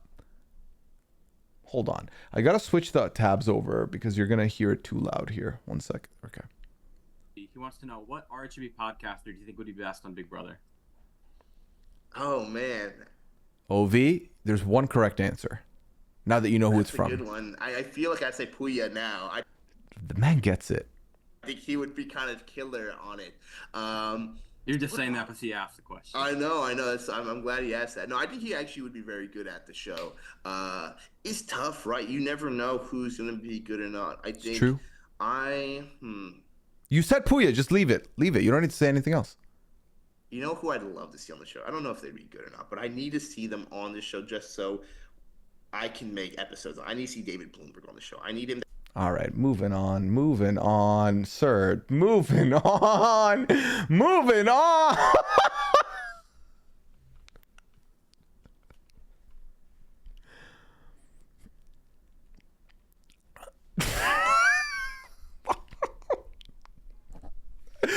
All right, next question in the farm. Do you know if / when RHBs have another podcast class? I hear all the time about the amazing class of 2020 that brought in so many hosts, but I love it. I haven't heard anything since.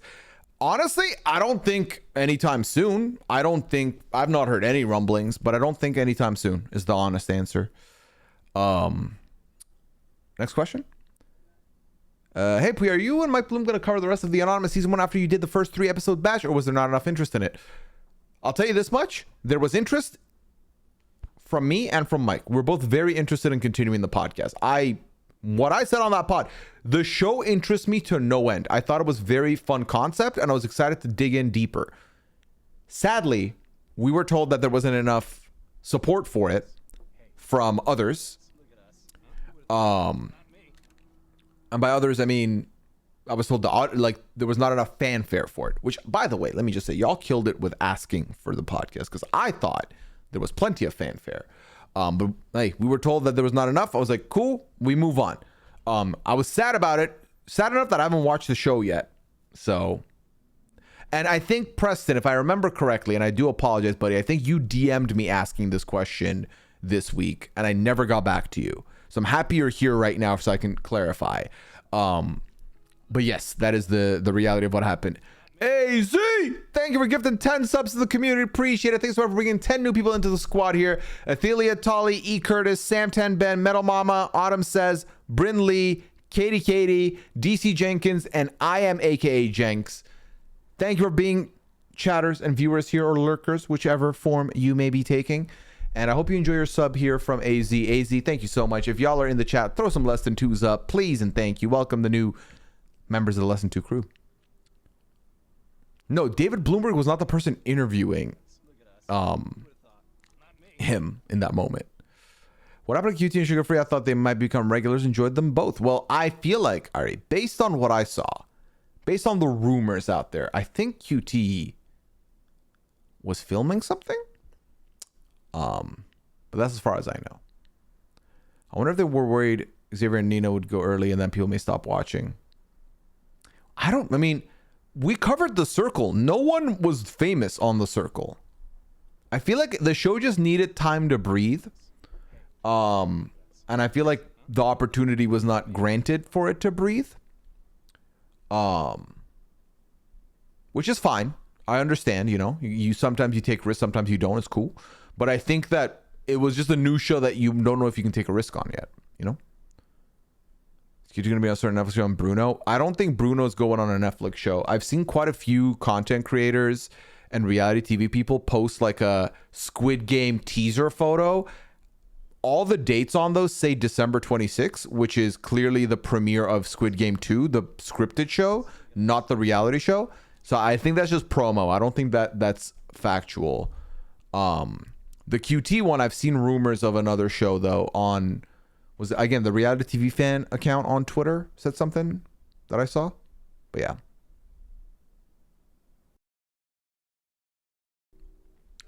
All right, next question in the form is, did I close the, oh, no, it's there. Never mind.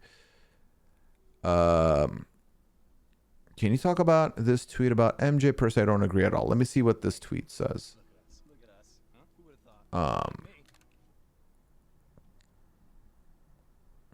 She's officially a legend. Do you stand by the fact that her HOH was the worst of all time? You know that HOH that got her through the double and the same HOH that made Chelsea want to take her to the end instead of Cam. Let's talk about it. Well, I don't think the HOH was the worst of all time. I definitely, in the moment, thought that the choice to put Leah up and get her out was a mistake for Mackenzie, because I felt like she had more outs with Leah there. Like she definitely had more outs with Leah there, but it worked out for her. I think if anything, it solidified her as a, like, I think winning as many comps as she's done in the endgame has kind of solidified her in her alliance.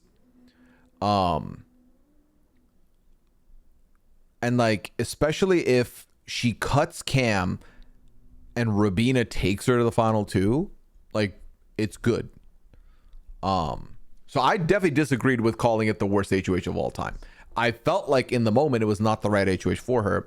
Would I call her a legend? I mean, competitions wise, yes, absolutely. Mackenzie's a force to be reckoned with. Like, she has won how many back-to-back vetoes now? She's killed it. But you know,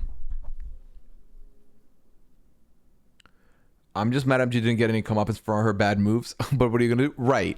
Wasn't Frenchie still worse? Oh yeah, there's way worse HOH reigns. You can't call it the worst of all time. Absolutely not. I don't think it even cracks the goddamn top 5. At all. I think Frenchie is still easily one of the worst reigns of all time. If your HOH reign gets you kicked out immediately the following week, especially the second week of the season, that's worse. Sunshine, we do. MJ won the veto. Two back-to-back tickets. She didn't win the D veto. That's true, Tom. Thank you. Which HOH was the worst of this season? Fuck. Let's test my memory. I mean, low-key, I would argue Quinn losing Cedric was worse than Mackenzie losing Leah. I think Quinn losing Cedric was bad for him. I think that would be the worst one for me. I feel like T-Core losing Tucker could have gone either way with that one, but Tucker needed to leave, so that's fine. But, and then, Quinn losing Joseph was pretty bad. Man, my guy Quinn really shat the bed with these reigns. But, I mean, as much as I would not want to give him that, but I think Quinn's was worse. I think you can argue Mackenzie could have just had Angela leave and it's better for her. But the reality is, if the outcomes were the exact same and Leah was always going to leave in that double, then it worked out. She lost both in the same night. So it worked. Obviously, it's a little results oriented, but the outcome was always going to be Leah goes and everyone's targeting and getting rid of Leah in that double anyway. So it's not like she was going to be able to keep Leah safe in the double. So, yeah. Them's my thoughts.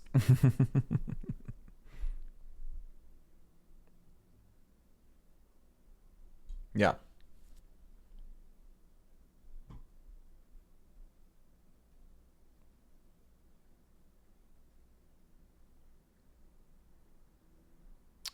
This person said, low-key happy. Okay. I'm about to talk Survivor spoilers again. You've been warned. You've been warned. Just keep an eye out. Heads up. Mute if you need to. Low-key happy I'm going to say who left. Asia is gone, just so RHB can go back to being an impartial viewpoint on the series. The analysis has been so clouded. Listen, I've not been keeping up with the podcast like that the last couple of weeks, if I'm being honest. I've listened to some. Has it been that, like, I feel like I would argue that there was no flaw to what Asia was doing up until this week. So, and also, okay, this song got a little bit too loud. Hold on. Like, I feel like, also, to say it's going to be impartial, I feel like people always will be have a rooting interest and like celebrate them and see them as like flawless. If you're saying that you are happy because then there's going to be less like blind support, maybe I get it from that perspective. But even then, let friends support friends, you know? But yeah, I personally didn't think, I mean, I thought she had good episodes, so it's hard not to when she's had good episodes. I find extremely unbiased considering. I mean, listen, if you listen to the draft, it sounded like we were going to say everything was perfect no matter what. And I think there's some podcasters that would admit they were going to do that no matter what and say that no matter what. But you know, I to make it clear, I'm not shading the question asker, but I'm just saying that the way I saw it was a little bit different, but that's completely fine. Like, I understand that that's your viewpoint, you know? Oh. This is a long question.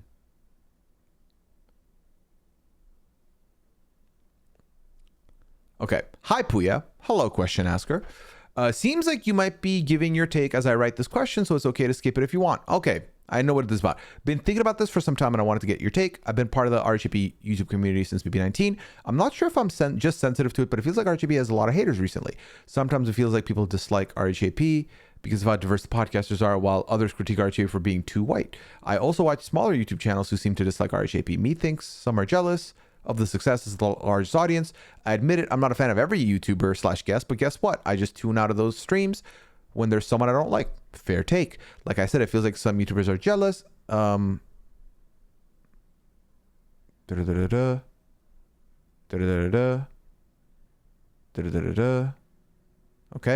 I also noticed people on Twitter rejoicing that Asia got eliminated on Survivor. Loving that a podcaster got the RHPer got the boot. Am I just noticing this, or does it feel like there's more of an anti-RHP movement growing recently, especially since the RHP channel has gone past 100K? Sorry for the long question. Just want to let you and RHP know that I really appreciate your challenge, even if sometimes disagree with some strategic opinions, and I don't get why so many hate. Okay, so this is my take on it. RHAP is, and we kind of talked about this already, it's the biggest podcast in the reality TV space, and to be clear, the competitive reality TV space, because mind you, there's bigger Bachelor podcasts out there. There's Housewives podcasts that are bigger than ours. It's the biggest in its ecosystem. That's one. It causes, so that means there's more listeners, but there's also more vocal fans. I think that, combined with the fact that a lot of people will applaud takes on the show, on the podcast, and then tout them as like the right opinion, is where things start getting a little muddy. For example, that tweet we read earlier about MJ, that was a direct response to something Taryn has said on the podcast. I think this happens a lot more with the Big Brother pods, where Taryn is seen as like the Big Brother sensei. But Taryn is just a podcaster with an opinion. And I feel like because of his role and his status as like, he's there every day. He talks about the show every day. He watches the feeds every day. His opinion has been claimed to be elevated to a different level. And so people will hold him, and because he's like the head Big Brother podcaster on RHAP, Taryn now equals to RHAP, I think, for a lot of people. So then if people don't like his opinion, and because of the way Taryn speaks, it doesn't sound like opinion, it sounds like fact, they'll take a dig at him. And then they'll take a dig at RHAP and so on. This week especially, I feel like there's been a lot more public like mention of RHAP, but also the other thing to talk about, you talked about Asia, that has always been there. When Kirsten was trying to get into Big BB Can, there were people rooting for her downfall simply because of the network she was affiliated with. And that just comes with the territory. People are always going to have, Like, there's gonna be people that are very happy to see a thing, and there's gonna be a subset that are like, I kind of hope that doesn't happen just so that they don't get what they want. You know what I mean? And I think that's human nature. That makes sense to me. Like, I understand that mentality, so I can't really like say anything about it. But I think it's a combination of being the bigger network and also having the vocal fan base, and also having a fan base that is not afraid to defend the people. I think that's the big thing. And we're seeing that play out this week with Survivor, where people are like unapologetically defending a little too harshly for my taste, which then causes people to be like, wow, I can't even get a different opinion in because these fans will like fight me on it, you know? So, yeah. So it's definitely not a new phenomenon. I think it's a lot more present because there's a lot more, I was going to say competition, but yeah, a lot more other podcasts are happening now. And human nature, people compare the things. They're like, this podcast versus this podcast versus this podcast versus this podcast. I like this podcast. I don't like this podcast. So fuck this podcast. I would say I approach things differently. I like this podcast. I like this podcast. I don't listen to that one, but it could be good, could be bad. I think it's like, I feel like people really like to voice their dissatisfaction with things in a very negative way. And I think I did this a lot when I was younger as well. I think some people grow out of it. Some people, it's a part of who they are and what they are. And that's fine. That's fine, but it's just not the way I carry myself anymore. And also, I'm a lot more sensitive to stuff like that now, where when I see it, it's hard to, you know, get past, which is why I avoid it. But no, it comes with the territory. It comes with the territory. It just does. So, you know?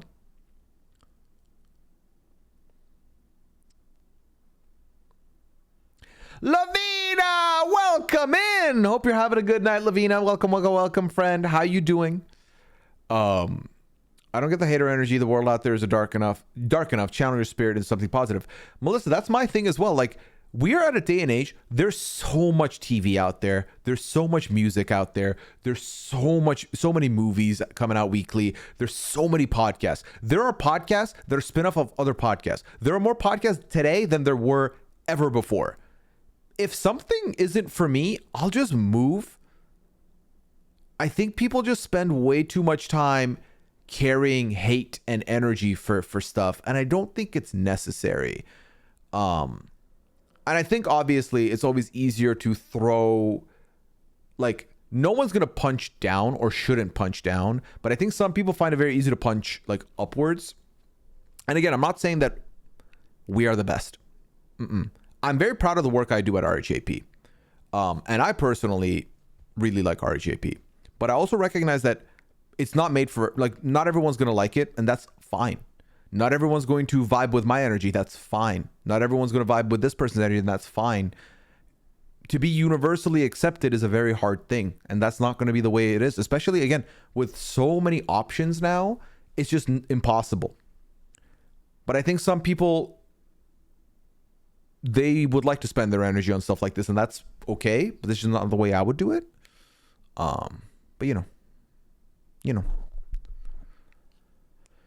I think RCB has the most knowledgeable, fun podcasters I've ever seen. They're so funny. I don't think there is one I don't like. Ed Rob is such a good guy. I've followed him for years. I'm happy to hear that, Weimar. I'm happy to hear that. I'm happy that's how you feel as well.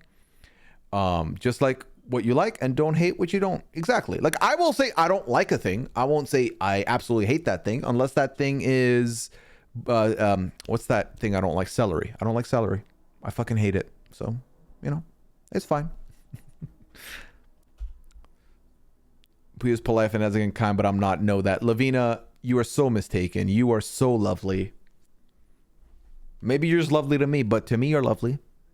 That's the side I've gotten. I've not gotten the quote unquote not fantastic and kind version, but so yeah, that's kind of the way it is. And you know, it's fine. And I think a lot of it is me trying to convince myself that it's fine, because sometimes I can't help but feel, again, like I said earlier, personally feel a type of way about it. But it's okay. It's okay. what does celery do to you? I just don't like I don't like the texture of celery. I don't like the taste of celery. I don't like the bite of celery. I've noticed it. Like, listen, I don't mind to eat it. It's cool, but I'm not seeking it out. I don't love it. I don't like the texture, but yeah. Celery always gets between the teeth, and it's not even the good one. You know, sometimes like you're eating something so good that if it gets stuck in the teeth, it's like, oh, this sucks, but it's okay. It was worth it. Like popcorn. Celery is not worth it like popcorn for me. What does celery taste like to you? Nothing. It's more so that the texture don't hit with me. I was interested about our news is going to be instrumental in our vote off. It made me expect she'd be going before the merch. Kind of spoiled it for me. Not going to lie. What was it? But did he get drafted though? Because I didn't think that at all. Again, I'm telling you, I got blindsided until the episode itself. Will there be a secret code word for the New York City event? I don't think we need one, chat. Do we? Would you, if you are coming to the New York event and you want our conversation for me to know that you're from the stream, I'm down to come up with a new code word. Because then that way, if you say the word, I'm like, okay, less than 2 crew member, you know them and the stuff we've been talking about. I'm fine to do that. What do you think? Do you want that or no? You guys fun? Okay. AZ, I did not ask for opinions. I did not ask for suggestions. This is not improv. So please don't hit me. Yeah, let's say moist. No. Right side up pineapple is ridiculous. No. What did we use last time? I feel like last time, what was the word last time? Lori, you're here. What was the word last time? Celery. I mean, very topical. Gonna take some buttons to New York City. I'm down. If you come up to me, juked was the last one. Let's think of one that is a little less, like more natural word if we can think of. Yeah, so Lori, who's in the chat right now, gave me a bunch of pins in Chicago, which shout out to Lori for doing so. So I have a lot of these pins. We'll establish what the word is, and if you come up to me and say the word, I will give you one of these. I think I can put this in my pocket. Might have to get a smaller bag, but I can do that. We can retcon the word to be UTI. We cannot do that. Again, like I said, I do not want to have a weird combo where I'm talking to somebody, one of you come up to me and say UTI, and then I have to be like, yeah, so that's an in joke with my chat. It's actually under the influence, not the other meaning. So we'll think of the word. We still have time. I'll announce the word next week on the pad. Let me marinate on the thought. Yeah, that ban holds exactly. Let me marinate on the idea, but I love the suggestion. Listen, I don't have to explain anything to anybody, but I would like to keep the conversation going, respawning. And if someone walks up to me and yells UTI at my face, and I'm talking to someone who doesn't know what that is, and they're like, what is the context to that? And I don't say anything, it might be tough. Make marinate the word. Marinate is not a natural enough word. I'm trying to think of a word that would kind of like fit in a combo. You know, it's like how people say like, oh, we're hanging out, and this is, if I use this code word, we're gonna leave in 5 minutes. You don't want it to be an obvious word. Like if you came up to me and you said falafel, I'm like, that is out of context. Like, you know, banana bread, like Spy Party. All right, next question.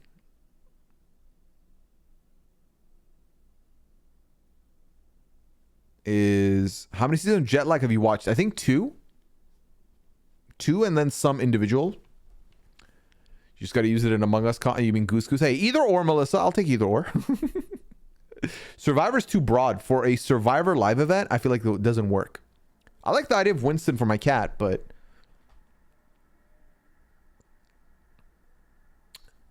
How about if it's a sentence? Like a 3-word sentence. Are you excited to be back in New York? I am, Floor.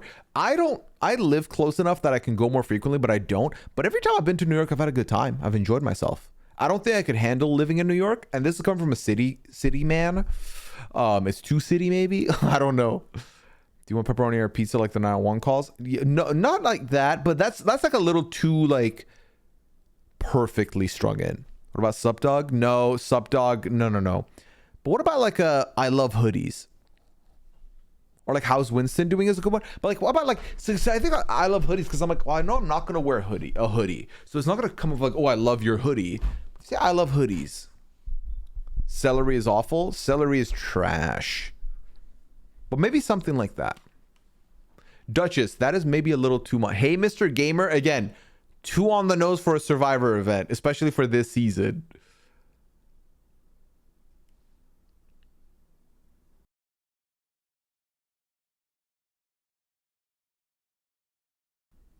Yeah, let me marinate on for a week. Have you watched Hell's Kitchen? They filmed this current season in Connecticut, the first on the East Coast. Red Wings, I have not, but that does pique my interest. I would definitely check it out. Me and my sister loved Hell's Kitchen. We've watched so many of them. So many.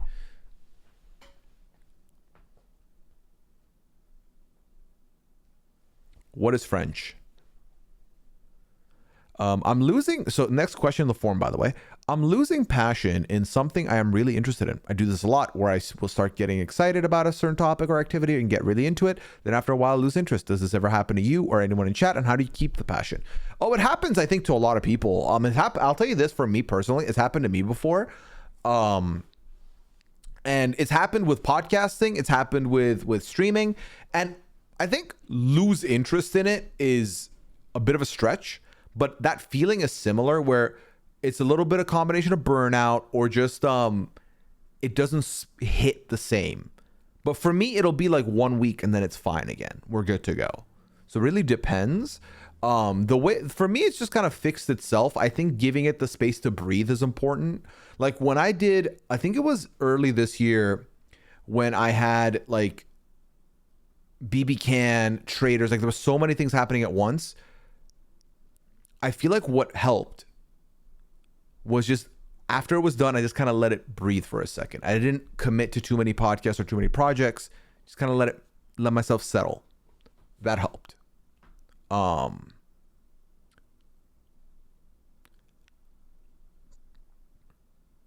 What is GRNAK? What am I missing here? Oh, is this about Christina? Is this about Hell's Kitchen? I literally had that today with DoorDash. Yeah, I think it's a common thing. I think a lot of people feel this way about things. I think the key is to not overexert yourself, to not be hard on yourself if that feeling comes, and just kind of let that feeling move past, and then you'll be back in it, I think. But it doesn't necessarily mean that, you're over it. It could, but it doesn't necessarily mean so. AZ, thank you for the 10 gifted. Appreciate you. Skitch, Unbreakable, Ellis, Jay Voorhees, Katie, Kelly Custer, Just Mags, Tori, Janae, JW, and Ask At or Ascat. Thank you for being here. Welcome into Lesson 2 Crew Convos of AZ. If you're in the chat, throw some Lesson 2s in. AZ, thank you for bringing 10 new members into the community. Appreciate that from you. Because I think if you have passion in something and you're really interested in something, I don't think that passion will die. I think it's kind of like, think of it as like a fire. Sometimes the fire will get little and then it'll grow back up again. And you just got to like let that moment pass, You're good, AZ. I was kidding. It was jokes. Are you and Liana watching Drag Race Global All-Stars? I think Liana will be. I have not. I didn't even know what was happening, to be honest. I'm the person who asked about bathing suits and body image a few streams ago. I remember this. Thank you so much for sharing your story, and thank you for the chat for the advice. I've returned the swimsuit for one that it will fit me, but I definitely feel better about my insecurities now. I'm so happy to hear that question asker. Thank you for coming back with the follow-up. I'm happy that my experience was able to help in some way, shape, or form. It means a lot, and I'm happy that you felt you feel more comfortable now. What does a sub even mean, and why would you want one? Dana, so a sub is a subscription to this stream. Subscriptions to the stream, they do two things, or three things rather. Number one, they support the streamer or the content creator that you're watching, which I do appreciate. Every subscription helps me out, helps keep the content coming, which I do appreciate. So thank you all so much for that. Second, if you are not a fan of ads, it gives you an ad-free viewing experience on a stream that you subscribe to. Now, I've made it so that you do not get a maximum, you get a maximum minute ads on my stream. And I think I've set it up where it does them like separate by 30 minutes or so. So you don't get like too many ads. So it doesn't like mess up the content. I think one of the hardest things I experience is watching a stream where they've set up like 3-4 minute ads. I'm just like, I'm sorry, I'm not going to sit here for 4 minutes. I just can't do it. My iPad kid mine won't let me. I need to do, where's the content? So I've made sure it's minimal at best. And also you get access to emotes in the chat. All my emotes are available for you to use, not just here, any chat you want. And the last thing for us, if you're subscribed, you get access to the Discord where a lot of the community hangs out, play games, talk about different shows. And that's available to you if you're subscribed. You don't have to say subscribe to stay in the Discord, but it's kind of like an entry. It's like a cover fee for when you come in. Then you don't have to pay anything when you're inside. You know what I mean? There you go. Hi, Pooya. I love the Sunday pod. Thank you. You, Chappelle, and Sasha are so funny together. Thank you so much. Regarding Survivor, I was hoping Asian volunteered to do the puzzle portion of the challenge. I feel like she had put herself out there for so many highly visible tribe events. I was wanting the heat off her a little bit. Thoughts? I agree. I mean, I'm still like, I don't love... It's tough because you can't just not participate in anything. Like, you have to do something, but you also don't want to do too much. I think also, like, I think the way Asia described the journey... how she got to be the one to go on the journey resonates with me. I'm a very go with the flow person. In that I don't mind whatever happens. You know, if we're hanging out with friends and they're like, hey, can we go here? Let's go here. I want to eat at this place, not that place. Cool with me. I don't mind. I can't think of the word I'm trying to describe, but I'm very okay with that situation. I'm fine. But when I'm hanging out with some people that share the same feeling, I find myself being the person that ends up making the firm decision.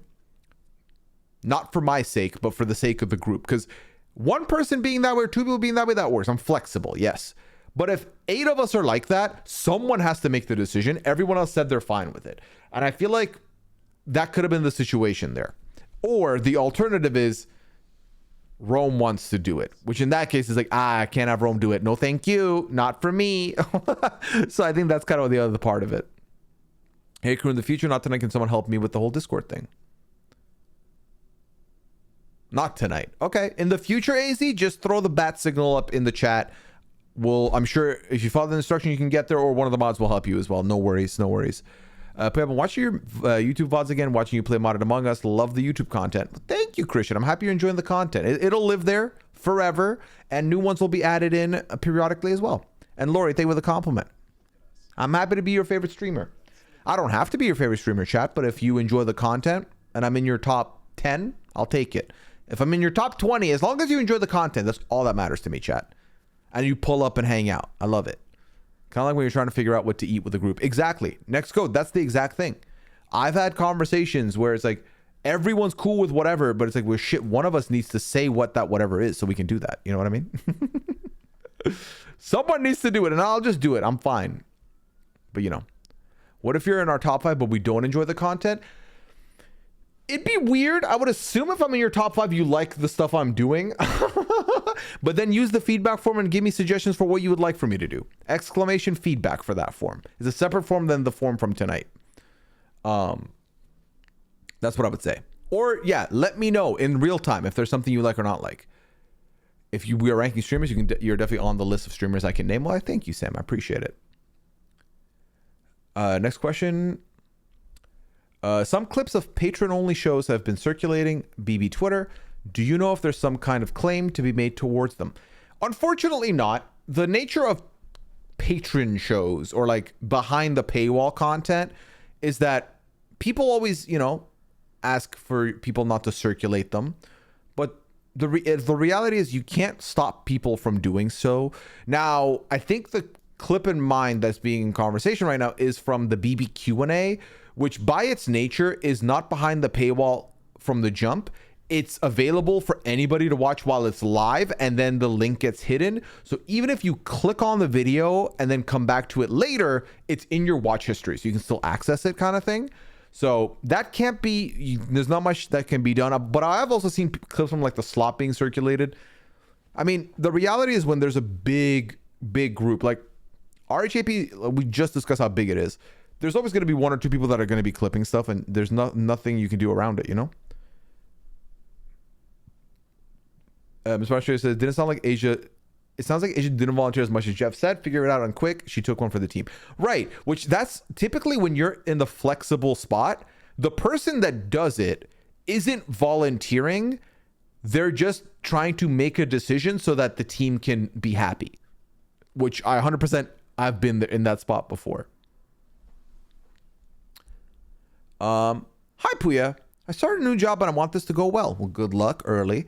I have trouble sometimes with being too direct without meaning to or realizing.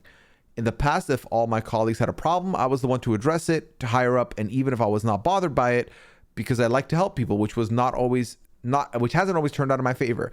Today I call myself being a little direct and slowly slipping into my old habits. Do you have any advice for me? Okay, so let me understand this right. So you have a problem with being direct. Like you don't want to be too direct. You kind of want to be in the chill, like, it's not my problem situation, but you can't help yourself.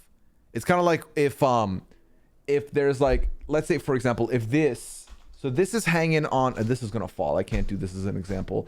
It's like, okay, this, right? So this is like on the edge of this bottle. See, it's tipping over. Okay, this might be a bad example also. So yeah, here. It's like, let's say if this bottle was sitting here and staying up, you can't help yourself but fix it, right? You can't help but be the one to fix it. It's tough because I think there's some people that's just how they are, right? Liana is like that, where she can't help but notice things and want to amend them or change them. I'm the opposite. I don't mind. Why did my eyebrow go full out there? I'm the opposite. I do not mind. I don't mind. It doesn't bother me. Remind yourself, I guess this is something you can do. Remind yourself, use the old adage of like, it's not about me. It doesn't matter. You know, as long as it doesn't pertain to me, why should I care about it? That's a way you can think about it. But it is a hard habit to definitely drop. But it sounds like you've done decently before. But yeah, my personal advice is remind yourself that it doesn't bother you because it's not about you. Who cares? It's someone else's issue. Or, you know, be like, I don't get paid enough for this. The other day, I copied and pasted the transcript of the slop into an AI generator that generates two people podcasting about whatever it is you have provided information about. It was like 14 minutes. It was so dumb, but so entertaining. Well, that sounds like fun, responding. But yeah, that's my advice. I don't know if it's the best advice, but that's the advice I can give you, friend. What's this next question? Okay, I just answered this question. The one after that is... I think it's hilarious that RG Podcast should have been the third person voted out on Survivor now 3 times. We should have expected this. LOL. Yep. All from the Red Tribe too, right? No. Was Rob on the Red Tribe in All Stars? Or was he on the Yellow Tribe? Red Tribe, right? Red Tribe? Yellow Tribe. Bryce was on a Purple Tribe. I'm picturing Red for some reason. Okay. But Rob was on Red. Okay. Oh, is it because Bryce was on Purple? Okay, the way I have to think about it. You know what's funny, Fleur? My immediate thought was, who's the third one? And I realized, oh, Bryce before RHAP. So it clocked in. I'll tell you this, if any RHAP podcaster ever ends up on a show again, I'm going to be sitting there with watching the episode like this until the third boot is gone or the third vote out is gone or boot, whatever, you know? Yeah. But I mean, both Rob and Bryce were pre-RHAP, but I mean, it is wild statistically to think about the likelihood of that happening. We've also had 2 patrons finish third. To my knowledge, Laurel and Owen. If I'm missing one, you let me know. Oh yeah, Tyson. I mean, if we're counting people that have podcasted on RHAP on like their own show, then Tyson counts, even though Tyson's like doing his own thing and still podcasting weekly with RHAP through News AF. Steven Fishback, he was runner-up, final 2. That counts for something. I don't know what, but it counts for something. All right. Next question.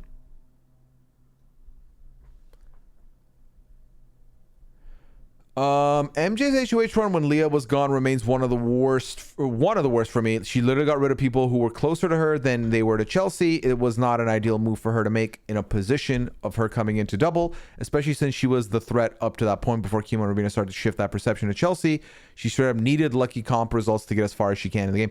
And listen, the Big Brother Survivor, talent is one thing, skill is one thing, strategic acumen, physical capability is one thing. Luck plays a factor, whether we like to admit it or not. Luck plays a factor. And there's a world where this all collapsed on Mackenzie. She got a couple of very clutch. I mean, I saw a video today. Go back to that AI arena where Rubina was 2 seconds behind Mackenzie. If Rubina wins that, Mackenzie's not even in the game here. But luck plays a big part. And yeah, is it lucky? Did she has been able to win some competition? Sure, but also I would argue that based on the way Mackenzie is playing this game, it doesn't matter what she did with those HOHs if she was always planning on sitting at the end with Chelsea. Sitting at the end with the Chelsea is the losing game. So for me, it's not as bad. I think it's more shambolic, and I say this for Quinn, because I think Quinn lost some key allies before the jury phase of the game, and ultimately that cost him, and he was the first juror. Yeah. Like, I understand the idea that it's worse because MJ lost people that were closer to her than they were to Chelsea. I get that completely, and I agree with you that she got rid of people who were closer to her than they were Chelsea. But I would also argue that her end game has always been with Chelsea, so it doesn't change anything in her trajectory. Whereas Quinn was going to work with Joseph and was going to work with Cedric and just loses them as numbers. And maybe more so Joseph than Cedric, even to a degree. But there were also more people then to make a move on, and he did not need to put up that third nominee. So. Do you think it'll dawn on MJ that sitting next to Chelsea isn't the way to go despite all her wins? Stormy, it's hard to tell because honestly with MJ, I feel like I think she thinks she's got a great shot, and I can't blame her. She's won so many competitions at this point that, especially thinking about last season who won, the one with the most comps. So I think she has to think she has a good shot. So I don't know. I don't think so though. I think of luck even like what comp happens at what time. This is production control, but set ahead. So like which AI comp you get versus another. Oh, 100%. 100%. Like, think of it this way. Tucker won every AI comp but the one the week he went out that he would have needed. You know what I mean?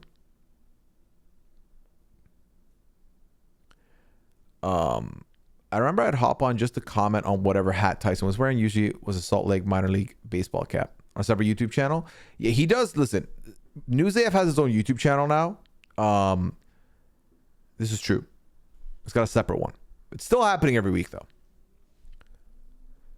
Do you get seasonal depression? Fall is always rough for me. I get extra sensitive and anxious on top of dealing with less sunlight and colder weather. I do in the winter. Winter's the harder one for me. I think it's the lack of sunlight. I try and go for a walk as often as I can, at least once a day. Not actually once in 2 days, but I've been doing it more because I know when the winter kicks, I'm not going to be doing that as much. I think part of it also is I'm a late riser, so I wake up late and then there's less hours with sunlight. But for me, it's definitely the winter where I get it. Rubina getting the rope comp, that was perfect for her. Exactly. Like, she cooked them in that comp. Cooked them.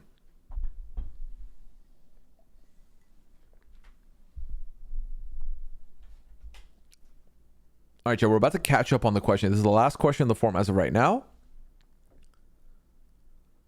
Hi, Pooya. Hello, question asker. some of us were talking recently about how a lot of the extended community has found each other through your stream and through your raids. And I just want to say thank you so much for your streams and for hosting all the fun games. It means more than you know, and you've brought so many of us together. You have helped to give us a safe space to be ourselves, connect us to the incredible friendships, and have made a very big difference in so many lives, including my own. We're incredibly thankful to you and all of our community for bringing us here and bringing joy to our daily lives. Your streams and the overall community streams and podcasts have helped keep me company through some difficult times, and I'm so thankful that this wonderful community exists. Well, first of all, that is easily the sweetest message I've gotten tonight, so thank you for that. I'm happy. I'm happy to have helped. I'm happy to have been a part of that for so many people, because we've talked about this before. Streaming found me and helped me go through a very tough time, just like it did with y'all. Only for me, it began as the content creator, and for you as the viewer. But yeah, I mean, I started 2020, peak pandemic, peak lockdown. And I'm so grateful that I was able to start my career in content creation at that point, because I needed it. I needed it just as much as some others did. And we have had so much fun. We've met so many people. We've brought a lot of people closer. Like, I truly, the podcaster bond was not there the way it is now. Big part of it is through the streams we did, the streams I did with the tier list. I got to get to know a lot of my fellow podcasters better. And also on top of that, I think the weekly games of Among Us and Goose Goose have brought us so much closer. And now obviously a lot of us talk more offline and hang out more. Whereas before that, it was not as prevalent. And I'm so happy that we've got that now. I've made, like, I think arguably the people I'm closest to are my podcaster friends now, because well, first of all, I live in a city where I don't know anybody here still. I've been here 4 years. That's helped me a little bit, obviously, but I'm someone who's always been okay with the social, like the computer conversation, like the chatting, the typing, the calls. I felt like, to me, it's as good as in person. In person can hit very well. I need in person at least a little bit, which is what the event's coming for, but I'm getting sidetracked. But they brought a lot of us closer, is what I'm trying to say. And the community building with the Discord and with the chatters getting to know each other and communicating, some of you hanging out in person at these events.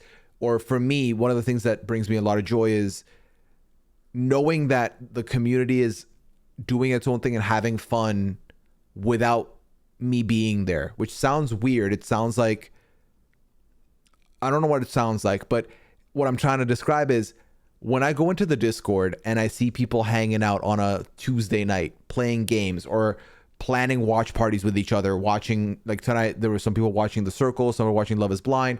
There's some people playing Fortnite in there, other games, board games. That makes me so happy.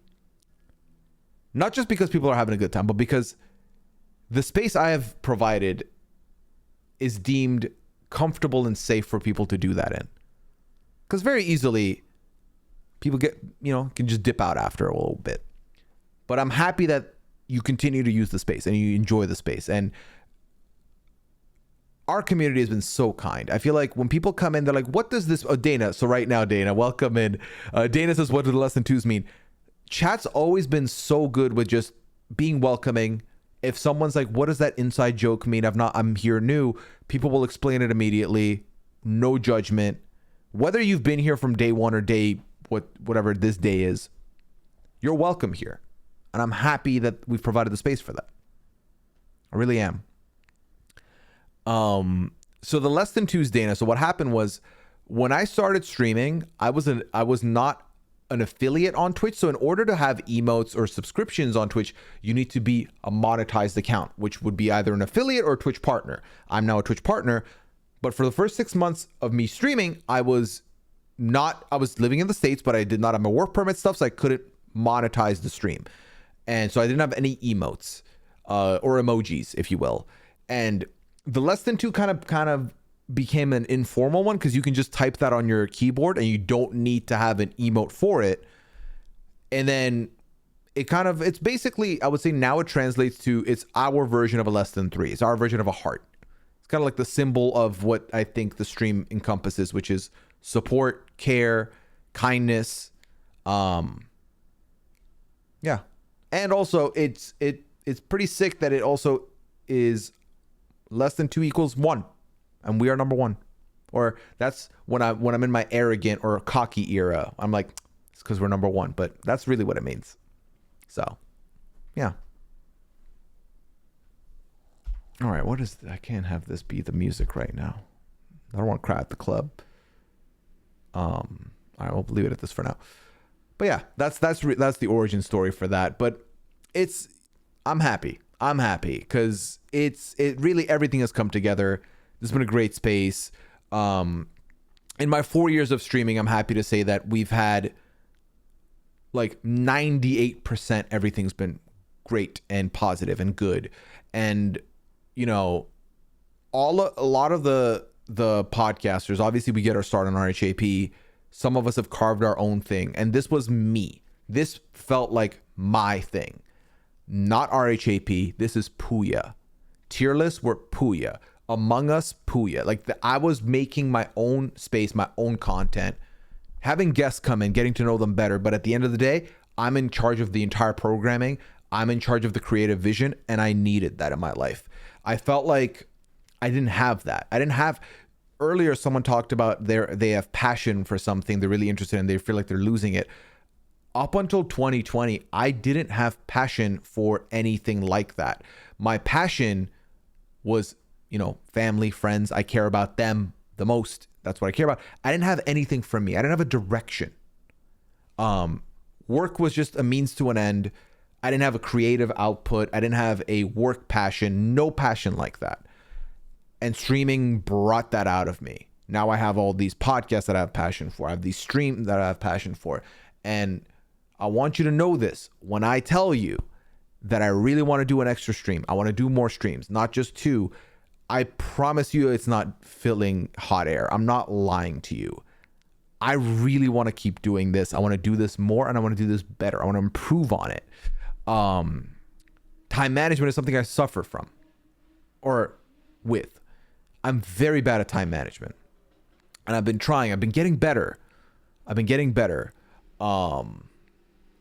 I feel like for the first couple of years living here, I had the benefit of, with the nature of lockdown, kind of being home and always, and like having Liana there always. And I feel like the last 2 years have been a true test of me as a person. Because like I said, I had no passions. My life was clock in for my work, do my shift, finish shift, come home, eat, talk to Liana for 2 hours on the phone, go hang out on the computer after Liana goes to bed, then I go to bed. This was when we were long distance. And in the last 2 years, I have husbandly duties, I have house duties, I have like 5 more podcasts than I did 4 years ago, and I'm trying to keep my stream stuff going, and I'm trying to watch out for my health more, be a little bit more conscious of my own well-being. Mentally, I've hit breakthroughs of realizing what I need for mental relief. And I'm trying to get it all together. And be the best version of me. And I'm not saying it's done. I'm not saying it's perfect, but I'm getting there. But yeah, I don't know where did that come from? The point I was trying to make is I really like what I do, and I'm very grateful for what I do, and I'm trying to make it all come together. The lesson 2 is also in the classic Discord font, and I love it. It really is, isn't it? And we have never changed that emote, Mandy. We could have added colors to it. We could have made it like have a background. It's simple and it's perfect. Perfect.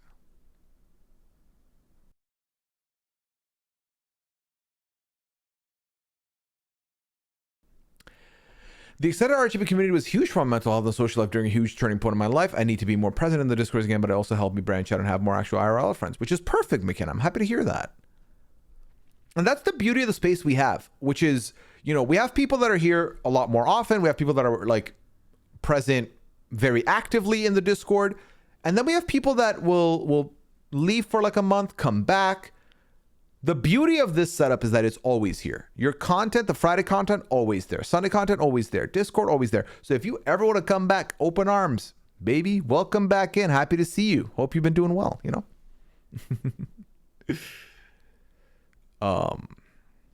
Solid shout indeed, Vinyl. All right, next question in the form. Do we have any games this weekend? We have Goose Goose, yes. Actually, I will say this. Lobby is getting close to full, which is pretty sick. So, yes, there will be Goose Goose at 5 p.m. on Sunday. Pull up, twitch.tv/Pooya. You know where to go. We'll have fun. I was sent a tweet. What is this tweet?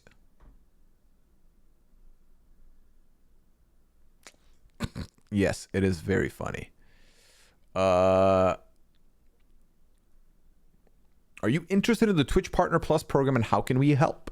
So the Twitch Partner Plus program, for those of you who may not know, is so there's Twitch Partner, which as you can see is the blue check, purple check I have next to my name. The Partner Plus program is subscription based, and it is, if you hit a certain threshold, you get a certain, because the subscription, what am I trying to say? The subscription split, the pay split for a sub is 50-50 inherently. Like on a basic level, it's 50-50. When someone subscribes for $5, or as it now $6, the streamer gets half, Twitch gets the other half. The Partner Plus program is if you end up getting more subscriptions and you consistently keep that for a 3-month period, there's 2 levels. There's a level 1 and a level 2, 100 and then 300, I believe. If you were able to sustain that number for like 3 months, for a year, your ratio changes. I think level 1 is 60-40 split, 60 for the creator, 40 for Twitch. The second level is 70-30 split. And they don't count gifted subs. They only count recurring subs, like organic subs, if that makes sense. And you can up by enjoying the content, and if you enjoy the stream and you want to support, subscribe, do so. But all that matters is you have a good time. That's the number one prio. What is the concept of Goose Goose? Stormy. So have you heard of the game Among Us? It's a social deduction game, Goose Goose Duck is, similar to Among Us. They're basically the same game. The difference is there's proximity chat in Goose Goose Duck. There's a lot more roles, and very simple. There's ducks, aka imposters, aka the mafia, if you're thinking of like the game Mafia. And then there's geese, which are the town folk, basically. My subs don't count. Hey, the subs count. The subs support the stream, AZ. They don't count towards the Partner Plus numbers, which is fine. Absolutely fine.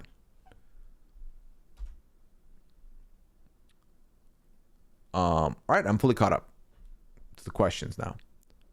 Braden coming in with the zinger. I'm more active in the DAT chord. Nice. Nice, nice, nice.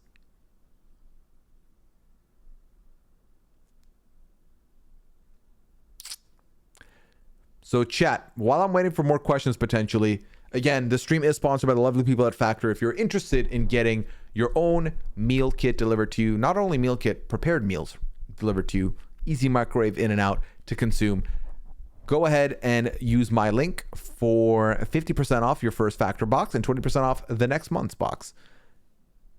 Give it a try. Not too shabby. Will there be marbles tonight? Yes, I think so. We'll run a cheeky fiver, I think. We'll run a cheeky fiver tonight. Yes. Mikey, welcome in to the conversation. Listen, no shade. No shade at all. But yeah, we'll do a cheeky fiver tonight. Dana, is there any other questions? Or Dana and Stormy, I recognize you're both relatively new here. Are there any other questions you may have being new here to the streaming side? I've considered potentially giving streaming another try, but I need to figure out what my content would be considered. I'm not much of a gamer. That's very fair, McKenna. The first thing I did when I decided I wanted to give Twitch a try was I sat down with a notebook and I jotted down concepts, because I enjoy games, but I'm also not a daily gamer streamer. I've always said if I was going to do streaming, I want to do variety. I want to be able to do different things. And I know that my strengths are more so the non-gaming stuff that I enjoy. I enjoy chatting. I enjoy talking, as you can tell. I can't stop talking sometimes. So what I did was I sat with a notebook and I just made a list of things I wanted to do. And I knew that I was going to be more so of a especially in the early days, it was more so of a guest oriented, in that I wanted to do a collab with like somebody else. So I wrote down tier lists, I wrote down which one Wednesdays, and then, you know, just chatting. And like Among Us kind of came at a later date, which then became a part of, like, it's a game that I play every week now. And then other games have come up as well. But yeah, you don't understand any of this. Very interesting. I'm happy to hear that, Dana. I'm happy it's piqued your interest. It can be a little intimidating, of course, but hey, if at any point you have any questions, feel free to ask. No worries, had, you know? I had a dream I won a marbles race. I felt like Anakin Skywalker after he won his pod race. Well, Mikey, maybe tonight's the night. Maybe you saw into the future. Who knows? But yeah, I wrote down concepts first and planned out, structured it out before I hit the recording, the starting stream button. And I think it was better. I was better off for it. Is it better to go ad free on Twitch or join each individual account, and how? Someone mentioned through Amazon. Sunshine. So you get a free, if you have Amazon Prime, you get a free subscription to Twitch per month. One subscription that you can use on any creator you want. The other option, if you want to go ad free, kind of like what YouTube has with YouTube Premium, there is a thing called Twitch Turbo you can do. If you do that, if you watch Twitch a lot, it could be recommended. Twitch Turbo bypasses every ad on every stream on the platform. But if you're looking to, like, if you watch, like, let's say 2 streamers and you do not want to see ads, you can use your Prime sub on one, which is a free one, and then you can subscribe to the other one, which is a paid one. It depends. But yeah, Carter, what are you doing? Carter, there's new people here. Don't do this. Carter, come on now. Come on now. Actually, I don't know. You're going to have to spell it out for me, Carter. How about that? Mighty Marvel is a gambling game in Vegas, like a slot machine type thing. I mean, it could be seen as that if people put too many of their brownie points on it. Ian, welcome in. Good evening. Hope you're doing well. But yeah, it really depends, Sunshine. All right, back to the forum. Actually, I am going to call last call on the forum chat. If you want to submit any questions anonymously, you have another 5 minutes before I shut it down completely for the night, of course. Otherwise, it'll be open next week. It's open every week. The forum, anonymous forum, is open every week, Friday nights.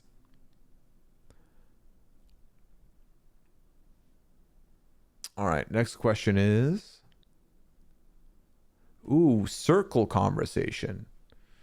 Let's see. I'm not gonna give anyone a spoilers on circles.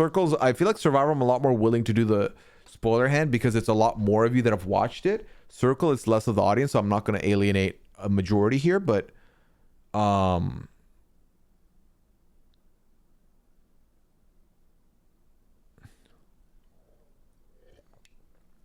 will say I didn't feel the same way. I did quite enjoy this season of the circle, but I understand what you're saying, question asker. I don't even know how to use my points anymore. I have 12k. Is that a lot? Mikey, 12k is a decent amount. There's people that have over like 100, 200k at this point, but 12k is a decent amount. The thing is, I don't have a lot of good channel point redemptions for you to use. I have some, not a lot. And I've always said, if you have any suggestions on how to use the channel points, please let me know. I'm very willing to do them, or to add some, but I do hold the right to change, to not do them if I want. But I'm very open to hearing ideas. I've just like kind of dried out on ideas on my end of what to do.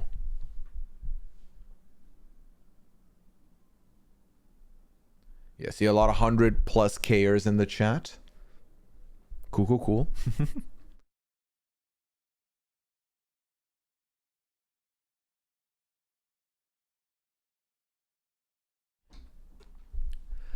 Someone asked, what happened to anonymous coverage? We talked about this earlier, question asker, but basically the long and short of it is it was not renewed, and / it was not greenlit to continue beyond the first episode we did. Myself and Mike really enjoyed it and wanted to cover it, but we were told that it didn't have enough interest, which is fine and fair. But yeah, that's what happened. What is the Goblin drop for 500,000? That is a function that, quite frankly, I need to sit down with my mods, I think, one night. Like, I need to do a call with the mods and just hard figure out some changes, because the goblet is basically, you see that 20,000 for a tier list suggestion. The goblet is filled with some suggestions from the 20,000 redeems, and a goblet draw would trigger one to get pulled and have to be done. The problem is I don't do them as often now, the tier list. So I need to figure out a way to change that and fix that. I need to talk to the mods about it. So right now I would say it's on hold, if that makes sense. I'm always staring Pooya and Scally, so I don't even use Twitch much. I know that there's quite a few viewers, like podcast viewers, who really don't consume Twitch outside of the podcasters, which, hey, as long as you enjoy it. But I also know there's been quite a few people that started as podcast viewers, started following on Twitch, and then became big Twitch viewers after that, like other streams and everything. It's a good time. You have 1K, clearly new. Hey, welcome in, Stormy. Before you know it, you'll have like 20K, 30K. It'll get there. Another show for you and Mike then? I agree. It'd be fun. It would be fun to do a community contribution where people can put in a max amount of points each stream and work to a common goal. I agree. What would that goal be, Mandy? That's the question. That is the question. But I have to set up a prediction, Mikey, which I think we'll do tonight. So you'll be able to wager your points if you want. Did you oversleep and miss the podcast this morning? Yes. I got to bed by 6 and I set... So this is how bad my sleep can be, chat. First of all, I clearly didn't get enough sleep, which is fine. Also, we're at the end of the season, so I think my body knows that it's fine if I miss it, kind of. Which is why I didn't respond. But I have 2 phones. I set 6 alarms on both phones at different intervals. I missed all 12 alarms. All 12 alarms. I woke up at like 1 something. It was bad. Bad. Bad. Like, this is what my clock looks like to give you some insight.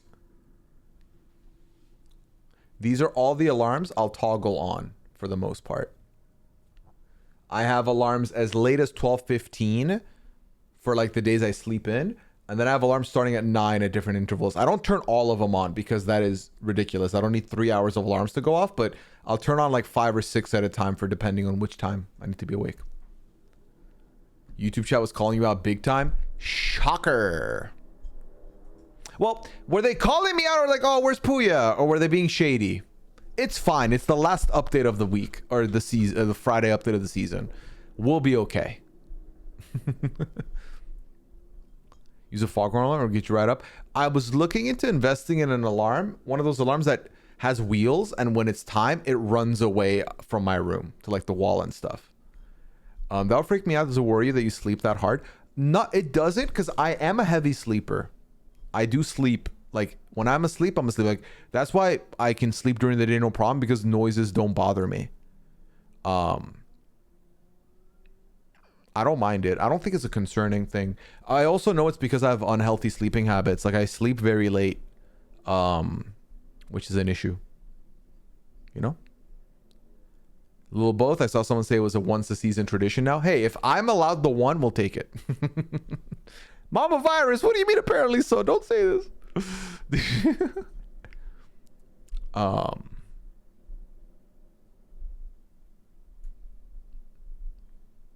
I have to change up my alarm sound because I get too used to them. That's smart, Mandy. Maybe I should make it... For a while, actually, I had Spotify be my alarm, and I think I need to change it back to that. I think having music was better. So, but yeah, right now, my plan is to get on one of those alarm clocks that has wheels and flies off the table. So, that's the move. Because I'll tell you this, more often than not, this method works. Like, I've woken up for so many of these updates through this method. It works fine. It was just that one that did not work. So.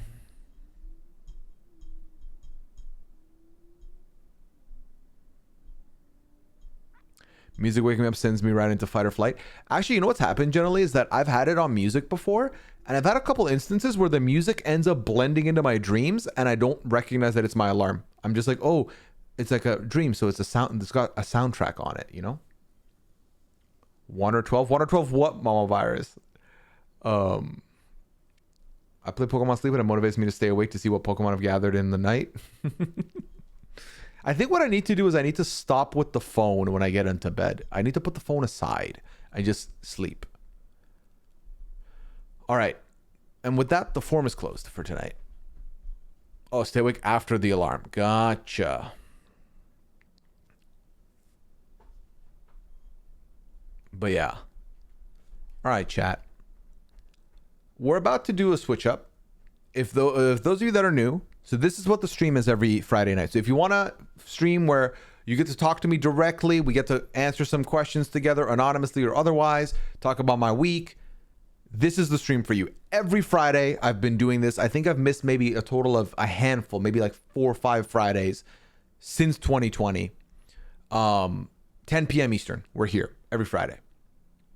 However, the end. Hey, Moni Gem, welcome in. Hope you had a good night. Welcome, welcome. However, closer to the end of those streams, we do switch over to what we call Marbles. Marbles is a video game that is a simulation game that, when I say a video game, I'm saying it loosely. People who want to participate, they have to write exclamation join in the chat, or sorry, exclamation play in the chat when prompted, and they will get a marble on screen added to the game with their name. And then they just watch it happen. I do commentary. We have a good time. You don't have to play the game. You have to press anything. You just watch your marble do its business. And we do throw wagers in. We talk some smack. It's a good time. So that's what we're going to do now. If that makes sense.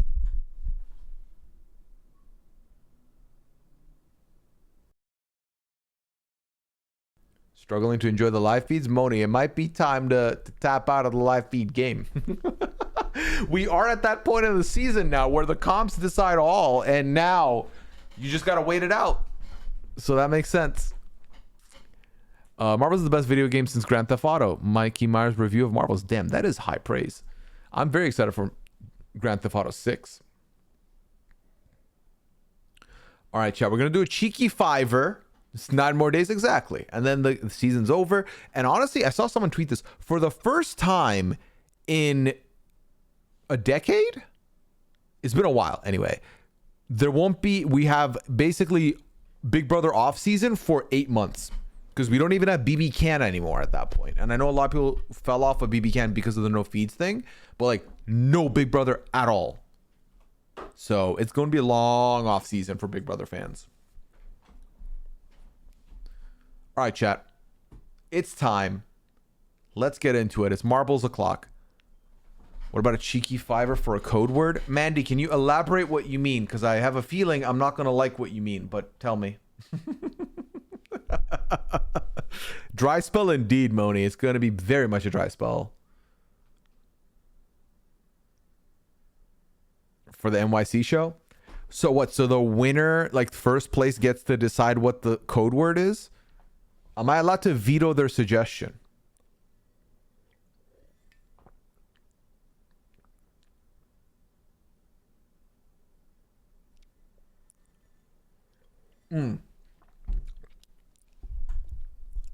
Oh, cheeky fiver is the code word.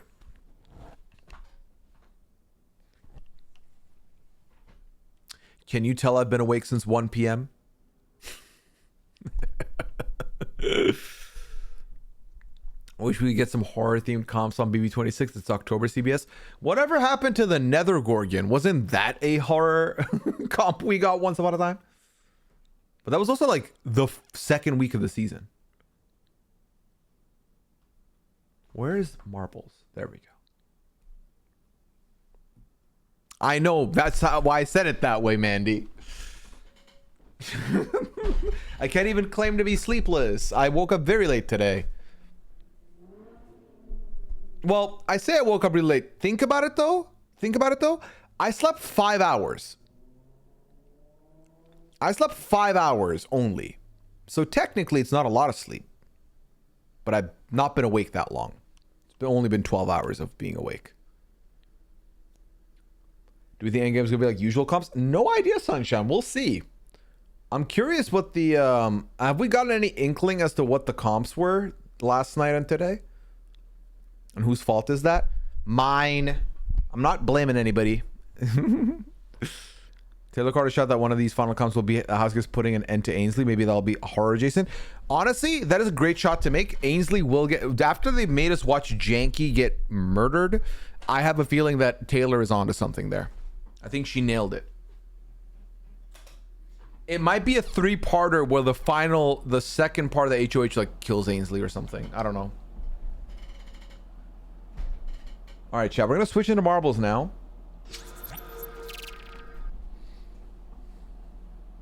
Okay, here we go. I haven't slept much myself. My kids have a cold, so they've been. Oh no, Jesse, are you okay? Or how are the kids feeling? Speed of recovery to you all. I've gotten into the bad habit of staying up super late with talking my FWB since he works nights. I mean, that's some of the late night habits is very similar. Like I feel like more often than not, it's like either watching a show or talking to people. That's kind of the two things that'll keep one up.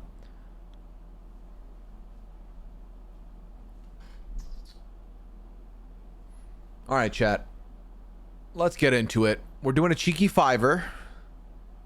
Also, to answer your question earlier, Mandy, about whether that should be the phrase or not, I'm not sure yet. That's a good suggestion. I'll marinate on it.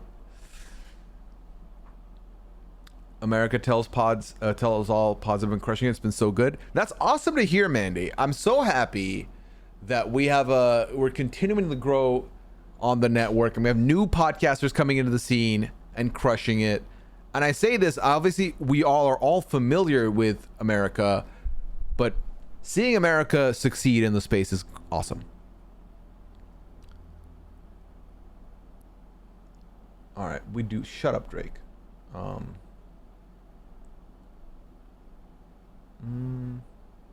right, chat. Cheeky fiver as planned.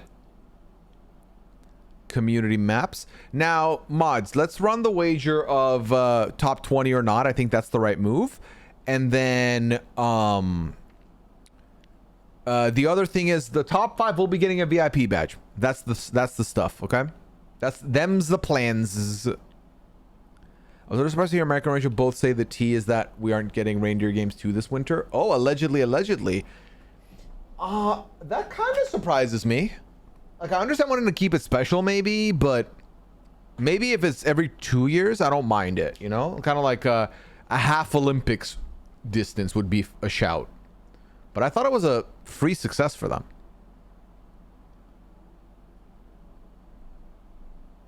All right.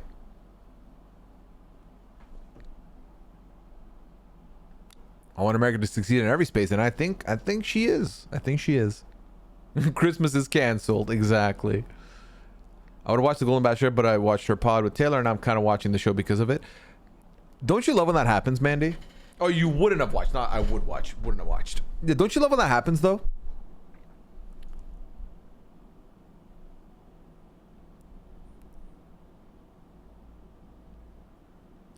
Exclamation play. If you're new here and you don't know, just exclamation play in the chat and then let the game do the rest. You're good to go after that.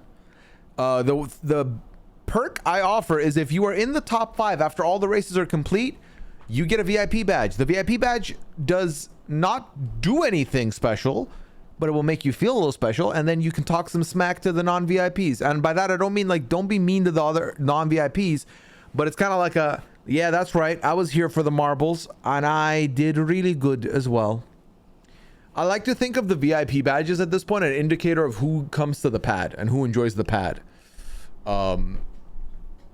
In a weird way, because I don't think we run it.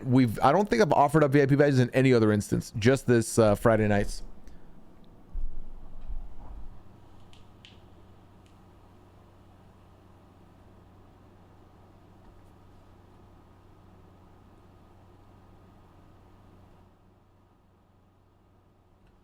Oh my god! This whole time I didn't have my audio thing set up. Since I turned on the AC, it's been bad sounding. Sorry, chat. I think RGB charges 25k points for a VIP badge for a week. Damn, RHAP. Who's running those rates? Oh no. BB President's in the building. Going for that VIP badge, huh? Okay. Bragging rights is very important. This course looks intense. Let's see. 3-minute 46 seconds. That area with the fire ring definitely looks a little bit intense. I'm just curious, did anyone else have a rerun of Wednesday Survivor on their TV tonight? I was surprised and confused. I did see that on the schedule. Oh yeah, the VIP badge gets removed, Dragon Azul. I swap it around every about like, I want to say weekly. That is a lie though. I typically do forget to remove the badges, but they are removable. Yes. Yes.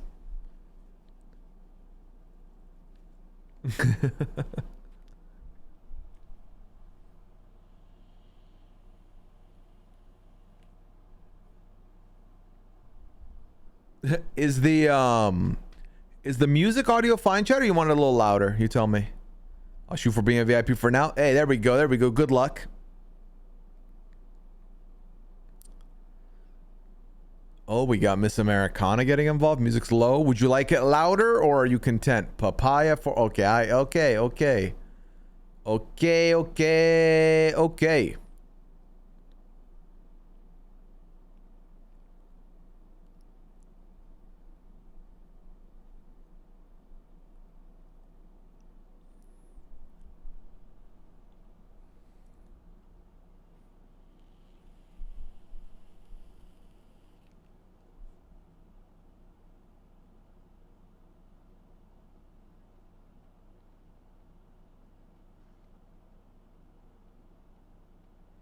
Is this too loud now, or is this fine? Also, final call on this map. That we're going to be repeating this process 5 times, so you'll get your chance to play if you haven't yet. But, you know, I'll give you another second or 2. Sounds good? Okay, cool. Let me make sure this next song is a banger, because it's on random. All right. Good luck, everybody.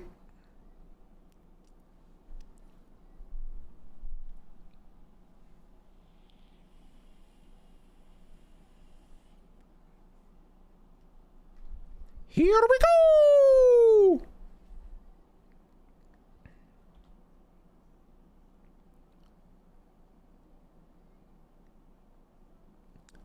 We got Lil Leaf in the lead. Ready to go. Also, VOD viewers, if you're watching this, I know you don't hear music, and I do apologize, but you know the vibes already. My soothing voice will have to do, I suppose.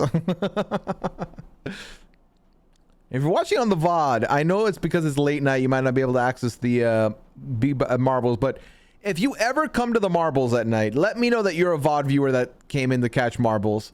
We got Miss Americana in the lead, and as I say that, Sal's here takes over the spot. Dancing now, love it. The music you hear is from my own playlist. My playlist, I mean, I have all my Spotify music. I put them in one playlist, which is called my liked songs, and I leave it there. Dragon Azul said, I'm going for the VIP badge. Okay, I shouldn't have said your name. You're not in second, but good shift already. AZ in first place.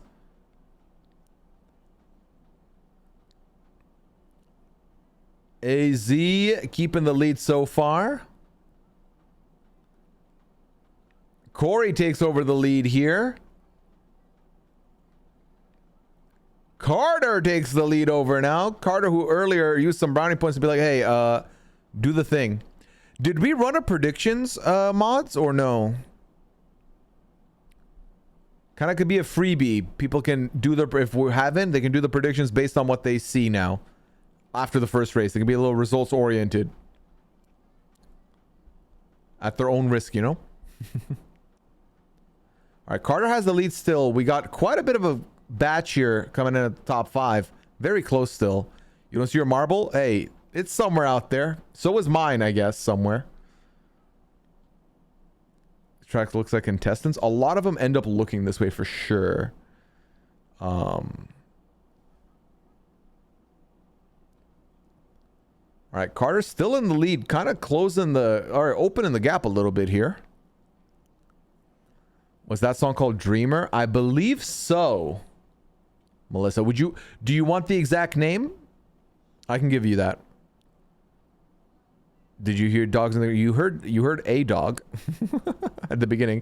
Oh, Carter is now falling behind, opening the door for Corey to take the lead over Dragon Azul right behind in second place.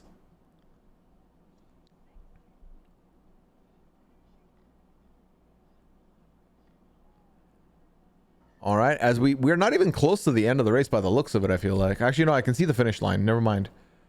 All right, Corey and Dragon Azul there. Athelia stealing that spot, though, taking first place. A newcomer to the top 3. Melody Nicole, unfortunately, has doofed. Yes, please. Okay, I got you. All right. The song is called Dream Girl. Dream Girl, artist IRSAIS. Oh my god. I took one eye off the ball and Athelia looked to be in a tough spot, but I think you made it through. Athelia, what are you doing? No! Oh my god. Athelia and Melissa both out of the running here. Melissa, you may not have finished the race, but you got the name of the song at least. Joelle's out now. Respawning, doing the old swivel. Terabyte is out, unfortunately. Yeah, doofed means did not finish or fell off the track. Respawning is your winner here. We got Jesse coming in for that second. Oh no, it's one of them maps. Oh my god. Jesse's out. The top 7 have now formed. McKenna, Dragon Azula, Miss Americana getting in the top 10. Oh my god, we top 11 spots still up for grabs here. There we go. All right. TV just getting in. Dana. Oh no, I spoke too soon. I didn't see. Puzzles makes it in here. Owie.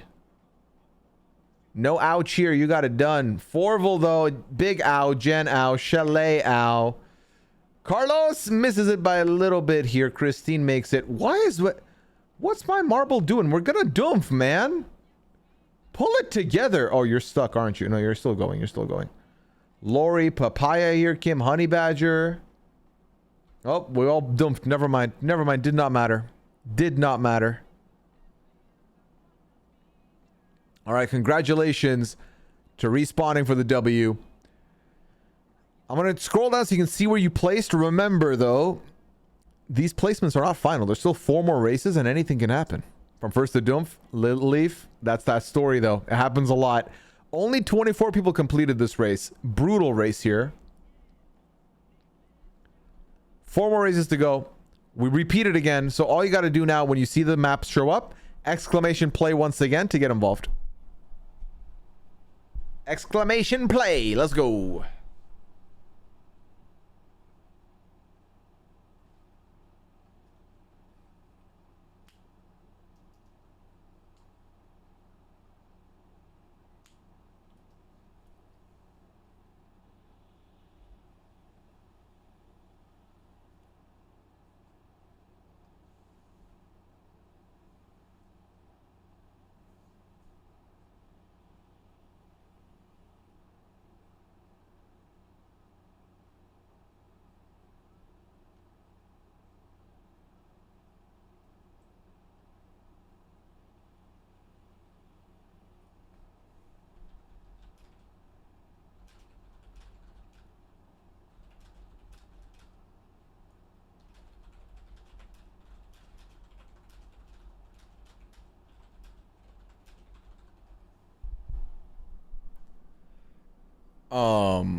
All right. Starting this in dead last. Did I join yet? I did join at some point, right? I did. Okay. Like your place. Thank you, Moni. Appreciate it. Thank you so much. Yeah, I've got a very mixed bag of music taste. You can hear it. We go genre to genre with each song, it feels like. It's on shuffle right now. All right, so yeah, my marble's somewhere in here. Yeah, there it is. Okay. Last call. I'm about to hit play, chat. So start. Exclamation play if you want to play. Otherwise, hold your peace. 3-minute map. Looks like a spider to me.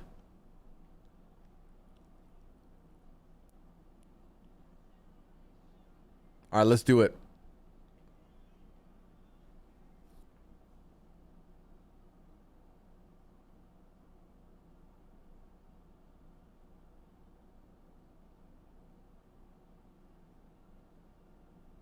All right, in the lead, we got Sal's here. Immediately jinxed you, my bad. Okay, well, Mandy's in the lead now. So, Mandy, what you got? Oh, I spoke too soon. Oh my god, everyone's moving fast. Okay, all right. Ambi and Devi, unfortunately, have doomfed somehow. What? Are you going backwards now? What the fuck is this map?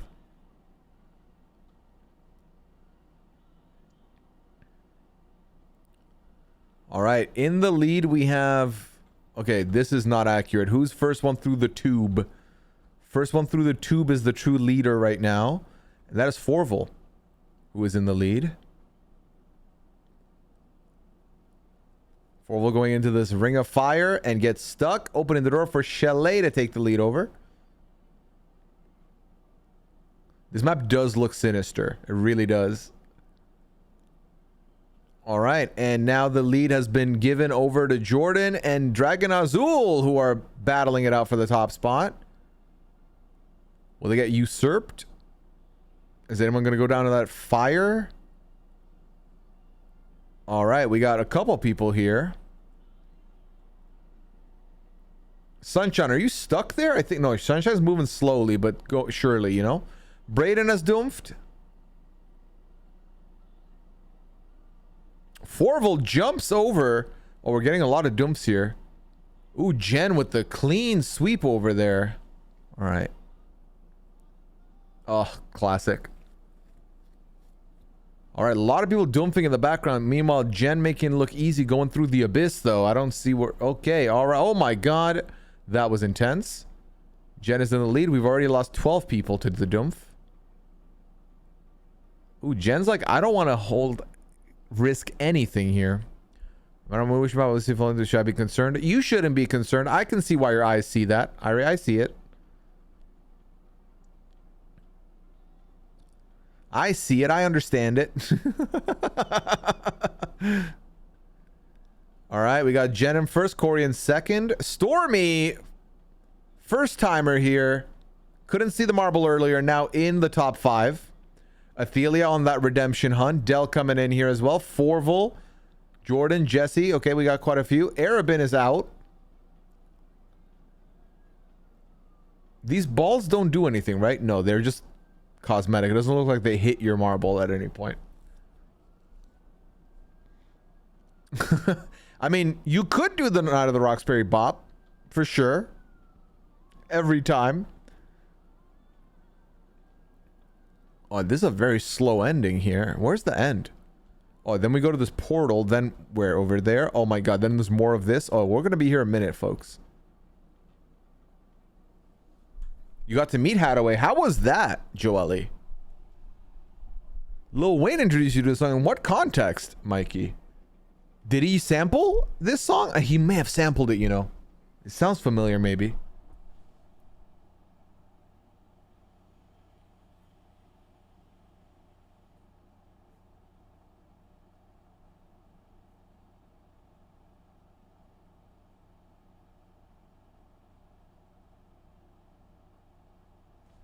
And your winner, Pyro Jennifer. Congratulations on the dub. Who's going to take second place?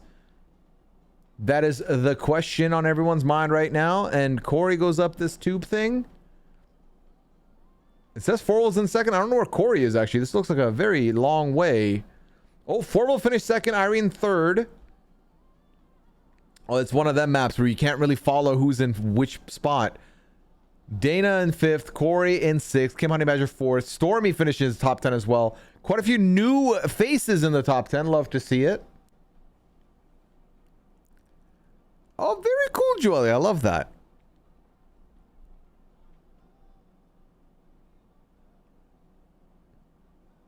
All right, 33 contestants left here.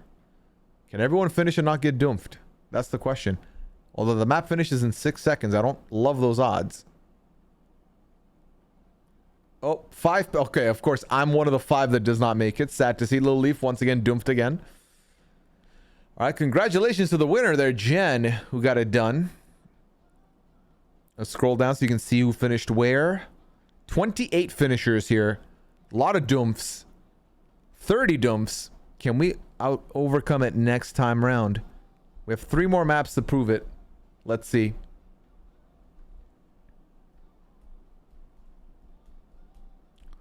The doomfing cat is here. Oh no, Joelle! We don't mind. Exclamation play to get involved, chat. Let's do it. Let's do it.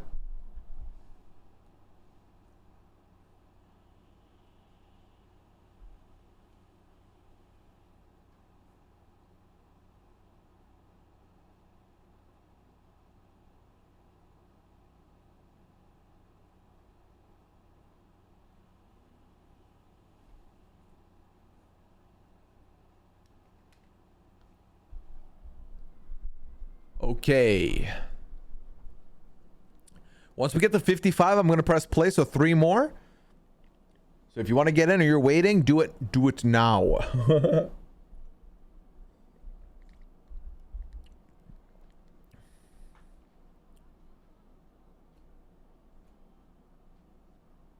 Let's do it. Good luck, everybody. Why it says I've only done 6 raises in the results. I don't pay attention to those numbers, Mikey, because they look so whack. I never know what's right, what's wrong with those. I don't know. The answer is I don't know. First one through the hole we follow. We got Steph. Congratulations, Steph, on the success of the plushies, by the way. Your design, your creation come to life. Okay, as I compliment you, you go to the back here. Following Ambi now is in the lead. All right, I spoke too soon. Athelia's in the lead now. Ambi trying to make a comeback, though. Chalet, unfortunately, has been the first victim of the Doomfear. Marble's gonna marb. This is true. Who's in the lead? Oh, Ambi taking the lead over. Sal's here for lead change.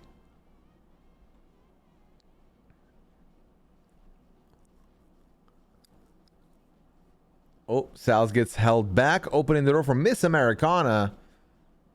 Spoke too soon. Ichiyami's now in the lead. This is a long map for the record to be 4 minutes, by the way. Also, it's very good when a record is broken because there's more points when a record's broken on a map. So then finishing in like the top 15 is good in that game. You get a lot more points than a regular finish. So you're always rooting for, you should be rooting for a record change. Or break, rather.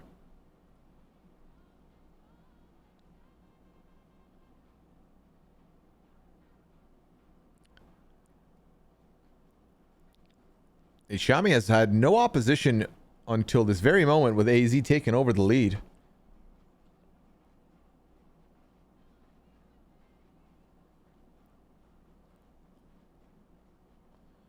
Oh, AZ is whacked over to the back of the line here, opening the door for a new face in the lead. And that face is Ichiyami right now. Ichiyami, though, rolling around in this wheel of despair. Trying to get through, and does very smoothly. Just has to get through that middle now. Arabin, though, very close. Getting in quick with that. Jen is also in the mix here. Puzzles! Oh my god, people are going to Doomfear for sure. I spoke on time. On time with that.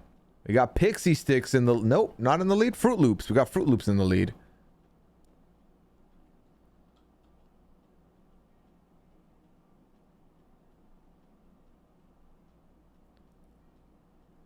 Miss Americana, who was in the lead at one point, has doomfed and is off the map. Uh-oh. No, Fruit Loops. Stay strong. Okay, you made it. You made it.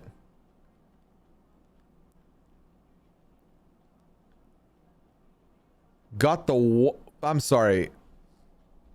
What? AZ, what'd you say? Fruit Loops in the lead, uncontested. Uncontested right now. G-Lev, the second placer, closest to you right now. Jenna and Genrads, 2 gens, make a sad Doomf. Penny Pepper and AZ also Doomf here. AZ was in the lead at one point. Repeatedly respawning, does not respawn, and instead Doomfs out of the game. Ooh, was that a shortcut, or would that have been a reset? We'll never know, but Fruit Loops looks to be the winner of this map. And if you do it fast enough, Fruit Loops, you will break the record, opening the door to a lot of points. 10 seconds to go. And oh, wait. Let me not speak too soon. Congratulations, the record has been broken, opening the door for a lot of good results here. G-Lab finishes second. Lil Leaf. Oh my god, Lil Leaf bounced out. That is tragic. Oh, so you cannot finish here. Lenny! Oh my god, Lenny also falls out. Kelly, Kate, and Irie and Dragon Azul make it through.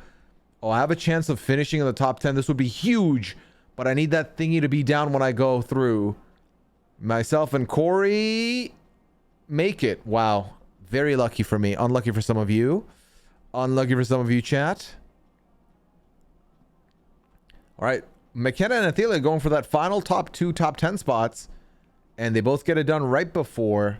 I believe top 15 still get points. So Kim Honey Badger here going for it. Gets it done. Dell and Jesse tried to go for the leap of faith there. Didn't work out. Shannon is the next victim of that bouncer, unfortunately. Oh my god. That is a massacre.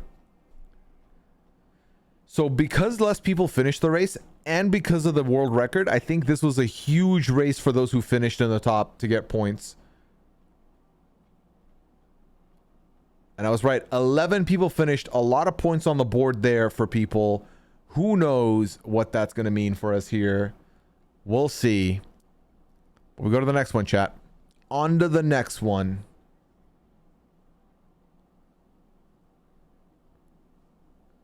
I'm going to switch up on this song. Switch up on this song. What is this? Exclamation play, chat. If you would like to play. What is this song? I don't remember this song. That's the problem with having liked songs with over 1,500 songs in it. I forget what songs I've liked before.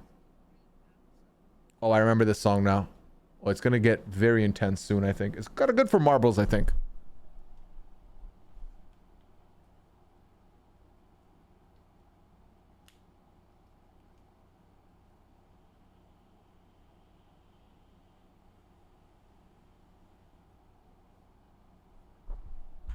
Also, I'm going to start soon, so if you haven't joined it, exclamation play, chat.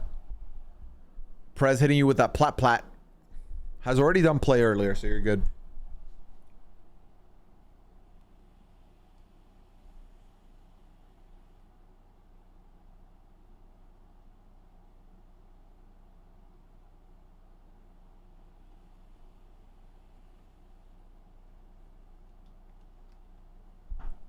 Actually, it's too intense. I don't like it. All right, here we go. In the lead, we got Jabina, Ambi, Lori. One of yous. It's one of yous. Who's in the lead? Oh, there's a hole down there. All right, first through this hole then. Honestly thinks they've honestly got a shot at winning here. And they're in the lead right now, so they're right. Oh, G-Lev, though, doing a little skippity skip there to take the lead over. Stormy takes the lead over now.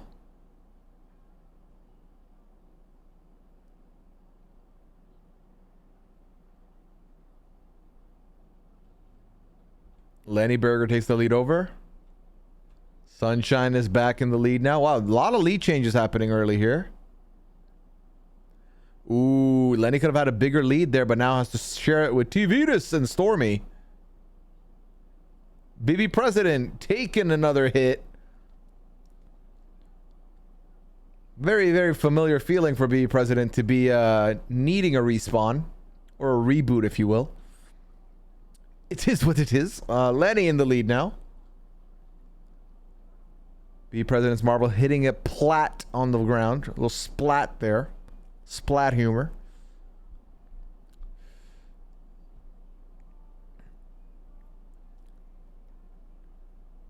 Lenny now making it through the middle. Oh, nice little bop. A very clean execution there.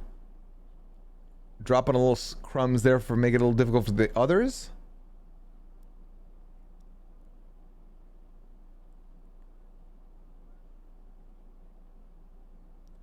All right, Lenny taking a little too much time in the middle here. A little worrisome this close to the end, but the competition's going to be fierce if they make it back. Melissa now in contention for that first spot. As is T-Venus. A lot of people made it through quick, and now all these bonks can help somebody get through that line first. Chalet gets a little bop there that helps. Lenny Berger still in second, though. Still possibly the winner here. Oh, and smooth execution at the end gives Lenny second, with T-Venus jumping in at the very last second, getting it done. Congratulations to T-Venus with the steal of the night there. Incredible stuff.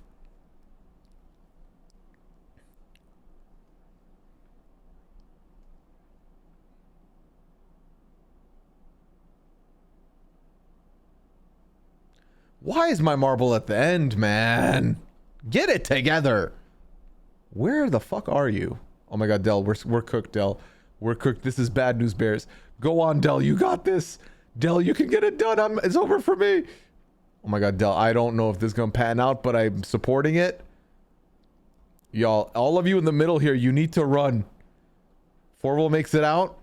Del has unfortunately been sniped. Oh no, Forval. Oh my god. Oh my god, the buzzer beater moment. Can Forval get it done? It's too late. Forval's out.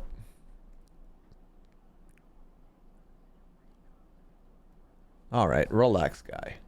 It's too intense for right now for me. Alright, TV'd with that very, very sneaky win at the end. Congratulations. Let me just scroll down and show you who is where.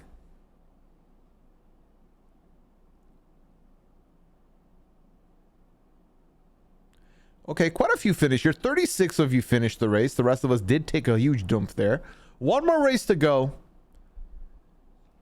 And spoiler alert, I'm going to switch it up on you. So if you haven't even joined in yet, you have an opportunity. The top 5 get a VIP badge, and a randomly generated Google number will get a VIP badge. So if you haven't participated yet because you're like, I missed 2, this is your chance. You'll get a number for just participating in 1. You get a ranking regardless. So who knows what the numbers hold? Get in for the last one. Make it count.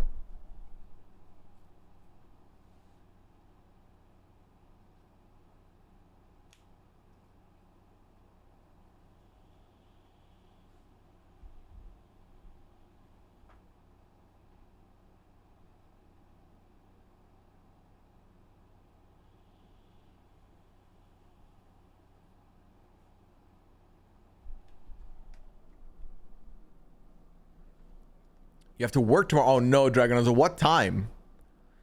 All right. 10-second warning. I'm going to hit start in 10 seconds, chat.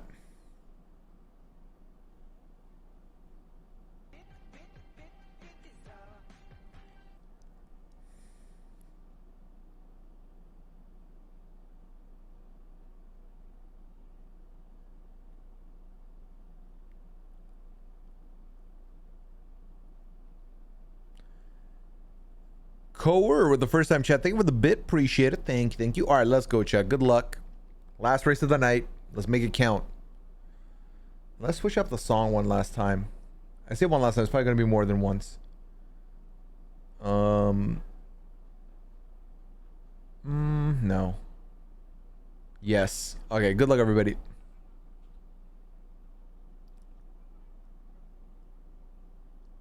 Pixie Sticks in the lead.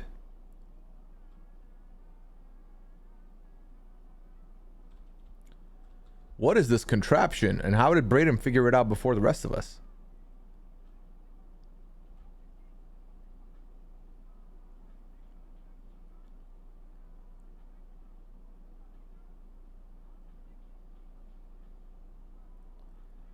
Puzzles right behind. Oh, there's a 2 side to this one. I don't know if there's a speed advantage yet. We'll find that in a sec.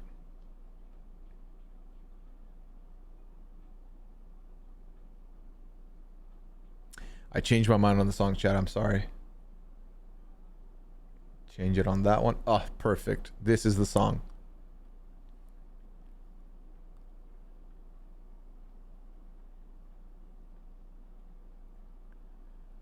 Braden making moves here in the lead. Still Puzzles trying to get that jockey for position, though. Respawning in the conversation. Hey, Melissa, thank you. All right. Oh, and Irie gets a good sneak in there. Repeat respawning in the lead now officially. Oh, and avoids the cube of reset. The reset cube. The cube of reset. Wow. We like puzzles. We do. Call us Tucker. We really like puzzles.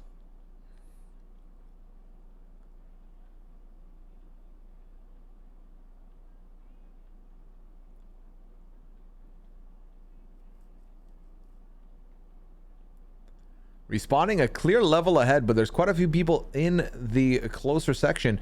Actually, I spoke too soon. Looks like Kim Honeybadger is in the lead on the other side, actually. Neck and neck, though. Oh, actually, not so much neck and neck anymore. More like neck and arm.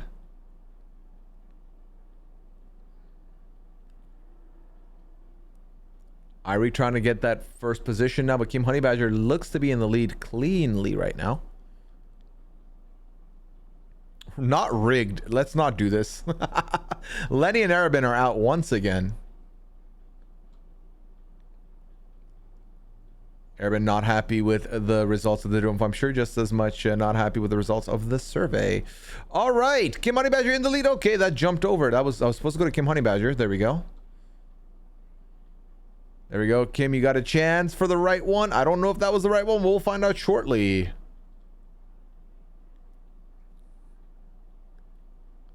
Irie has been taken off the map, unfortunately, as has Ofra. Kim still in the lead with Genrad's in second, or Shudden making her way over. Stormy's out as well. Oh, the finish line is near, and the finish line is to congrats Kim Honeybadger for the victory here, with Shudden coming in second place. Genrad's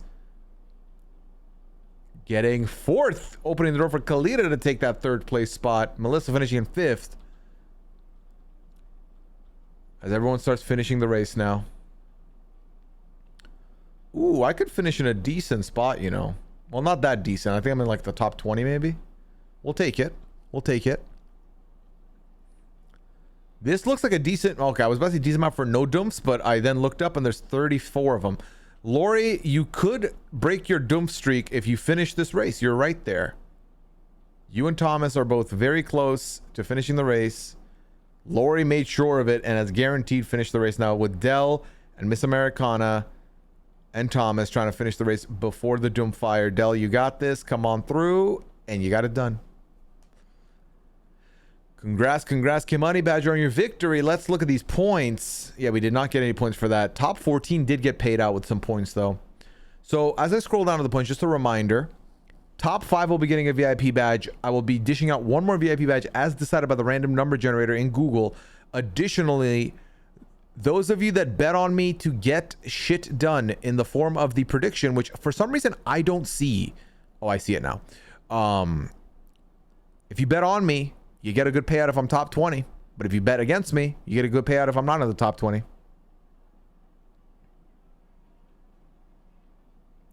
All right, let's go. Good luck, everybody. Third place, Kim Honeybadger. Welcome into the VIP badge era. Fruit Loops, welcome to the VIP badge era. In first place, Irie Days with the VIP badge. Who's fourth and fifth? T Venus and repeatedly respawning. Locking in those VIP badges. As you can see, I did not make the top 20. So if you bet against me and you are the ops like Owie, enjoy your I was about to say, I don't know what shady thing I can say, but enjoy your bet against me money, I guess. All right. Remember, there's still one more VIP badge, so if you don't see your name in the top 5, don't worry. There's one more chance here before we end the night. Just let me dish out these VIP badges before I forget. I'll do them right now. X_Fruit Loops _X. There we go. Kim Honeybadger's next up. Kim Honeybadger. Never have I ever, says Ariel. Congratulations. Enjoy. Enjoy. All right. T Venus next. I don't like this song. No. Sorry, I'm getting distracted, but let's keep this for now. This is relatively inoffensive for the moment. T Venus. And then we've got repeatedly respawning. No worries. Even you enjoy.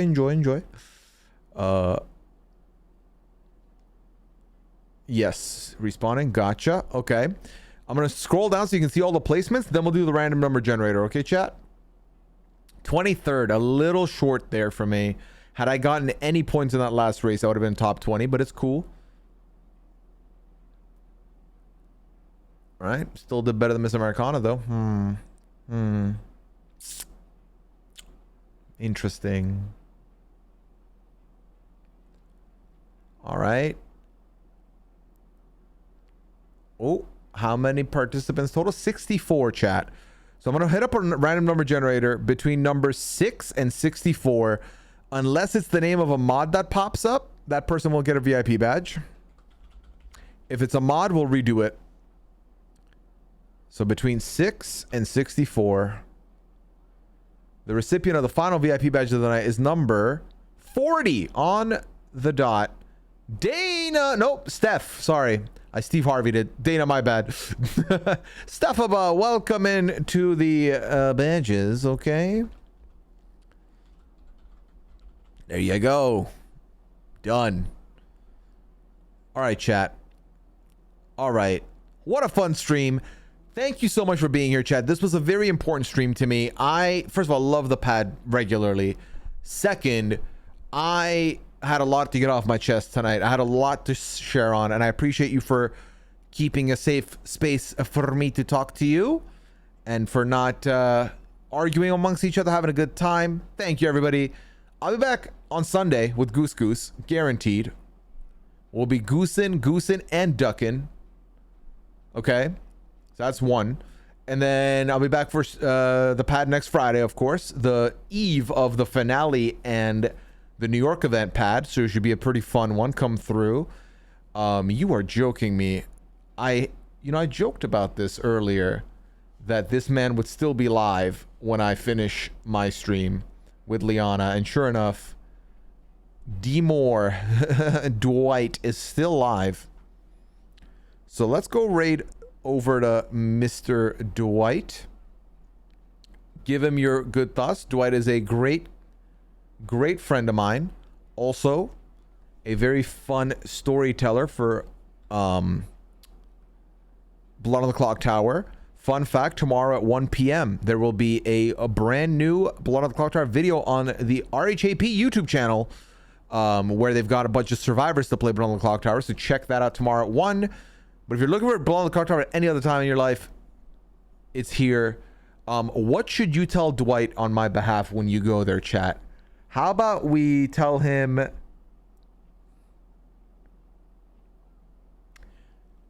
Okay, chat, this is going to be pretty mean, but we obviously are... my relationship with Dwight is very... We are friends, obviously, but we shade each other. So, how about you go in and you say... Brando is better. No context, just Brando is better. He just had a game with a Slayer shot. No. I hit him with Brando is better. It's kind of mean, but it's fine. He'll enjoy it. He'll enjoy it, and his reaction will be worth it. Or Brando slays, either or. Brando is better or Brando slays, your choice. All right, chat. Thanks for hanging out. Take care. Have a good one. Bye.